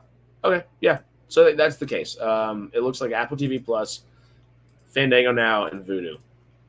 And $25. But if you're going to spend $25 to watch it in your apartment or in your house, whichever, I'd go to the movie theater. I know that's just me a lot of the times, but really, that's telling the studios we want good stuff again. And the good stuff we will reward with going to spend cash on sometimes, But yeah. As long as they don't get an artsy-fartsy guy who thinks he knows how the gate should flush when it opens. I like artsy-fartsy with purpose. It can't just be artsy-fartsy for the sake of it. It has to make sense within like the world building of the world you're at hand as well. But yeah, something like that, it could go wrong very quickly. That's why it was really cool whenever they were talking about all the Jordan Peele stuff and Jordan Peele was pitching, but also full reboot? No. Sorry, Jordan Peele. I love your stuff, but no, that sounds like it's going to lead into an arts project, not an actual fun world-building experiment that Stargate kind of is. Alien Romulus is out Tuesday on digital format. See, like, because Good God, sorry, y'all. Alien Romulus is out Tuesday. That's the way the Wild Robot should go about it. 3 months, like 2.5, 3 months, whatever it was. Let it have that time. Ugh. I heard of MacGyver from The Simpsons. Never heard of it before that in the UK, personally. Wow. Okay. Wow. I didn't know what it was till I was really like in my mid-teens. I don't think I heard the term MacGyver used, and I just knew it was like a way to get out of situations. And then I realized it was an actual show in person, and then RDA. And then guess what? 5 years after that, started watching Stargate. Still never really watched MacGyver all that much. I've seen episodes, but it would be fun to go back and actually watch for a little RDA. Not on Peacock. It's a streaming service. Twisted Metal is its best show, and some other stuff. But yeah, that's all right. Michelle Forbes in some episodes of The Next Generation and Battlestar Galactica, so that's a good base in sci-fi. Badass. Cool. Hey. Oh, really? Heyo. Charlie Conway is Joshua Jackson. Okay, that was confusing. Yes. Listen to Carrie. Always listen to Carrie. I'm just leave it up for a second so y'all can read it. Oh, David, the Patriots are losing 21-7. To who? I'm not the biggest Patriots fan. Sorry, But also, I just don't pay attention to football anymore. MacGyver's now a verb. Yep, that's what I grew up thinking of it as, I guess. Thank you for the Wild Robot. Of course. I prefer OG RDA MacGyver versus new version. Yeah, I like Lucas still a lot. I didn't even spend the time to check it out. Spin. O'Neill's phrase, big ring that flushes sideways. Yep. Oh. Hey, check out MQ if you'd like. It'd be great. Sorry, my throat is killing me, y'all. I think it's time to go ahead and start hopping out of here. Before I go, the things that I watched this week, because, Sci-Fi Sundays, we always got to talk about these. The things I watched were not a whole bunch. LA Comic-Con and then being sick afterwards has just been a bit of a week. And while I've been, doing everything this week, I've been cleaning out the house, doing some stuff. It's been fun. Get out. Good night, y'all. Colin Ferguson with the new SG. That's funny. Go take a nap. In a little bit. I have a fun phone call here to make in a second, but then I will take a nap. Watched Penguin, Tulsa King. Went to go see Transformers 1 one more time. And it was even better on a second viewing. Tulsa King and Penguin are absolutely amazing right now. Those Sopranos are great. Penguin is even taking some stuff from Tulsa King. I don't remember the kid's name in Penguin, but he's totally Tyrus. Like proto-Tyrus in a different series, And, of course, go help out Carrie. How to clear a cold. Yeah, please. Oh, my God. It's persistent as can be. Tulsa King, Penguin. Obviously, watched a little Agatha. And Agatha's good. I'm enjoying it. It's not, made for me or tailor-made for me. And I'm usually inclined to love witchy stuff, too. This last episode definitely tickled my fancy. I just wish the other couple episodes leaned into that a little bit more. They were totally a little more soccer mom, having a good time, and that's fun. That's a fun thing to do for this series. I like it when they lean into that witchy horror Halloween stuff, though. That's the best. I know there's the last episode of Futurama out that I need to watch. I haven't watched that yet. And then I watched the first 2 episodes for the second season of Crapopolis, the Dan Harmon little fantasy show. And they're pretty funny. They're pretty funny. That's about it, I think. That's it. Great stream. I don't know if it was the greatest of streams with my sickness and rambling, but thank you, David. And yes, we will be back with Wednesday with Sarah and Matt, fingers crossed. Oh, my God. Sorry, y'all. I didn't even have time to mute on that one. Get a bottle of whiskey and a candle and go to bed. Drink the whiskey till you see 3 candles and blow them all out and go to sleep. Mike, thank you. I might have to do that. That actually sounds quite wonderful right now. I don't really watch movies and TV anymore. It's usually YouTube videos. Hey, Stargate's worth watching, and fingers crossed it will be when it comes back and announced in December. Fingers crossed. Come on. Oh, and Murders in the Building. Thank you, David. Of course, only Murders in the Building every week. Absolutely up to date. The last episode is technically tomorrow night, right? It drops at like 9 p.m. tomorrow. It's so good. I didn't think the season was going to be good, and it's so freaking good. I'm ecstatic about it. It's so good. I hated WandaVision the first 4 episodes. The last 2 were brilliant, but didn't make up for the terrible start. Hey, everybody thinks differently. I actually love the first 4 episodes, and I really don't like the last 2. I'm like, we lost what we were going for here. But then again, I do like the Archie aspect of that stuff. Carrie, thank you again. You can just text me. You don't have to send $2, but thank you. Thank you. Fingers crossed you can come Wednesday. It's going to be damn good. We're going to have a great time. Looking forward to it. Wild Turkey Bourbon's great. I haven't had it in a long time, but I believe I did enjoy it. I don't drink as much whiskey or bourbon or anything like that anymore. Too sugary for me.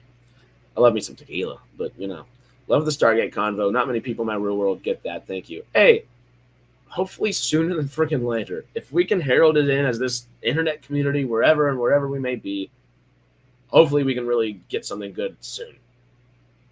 Something that we can all look forward to. That'd be really nice. Y'all have a great day and night as well. Not a fan of Endgame or the one before it. Wow. Endgame's a little dicey for me as well, but Infinity War I really thought was good. But yeah, hopefully Carrie can join us this Wednesday. Infinity War. Infinity shite. And that's funny.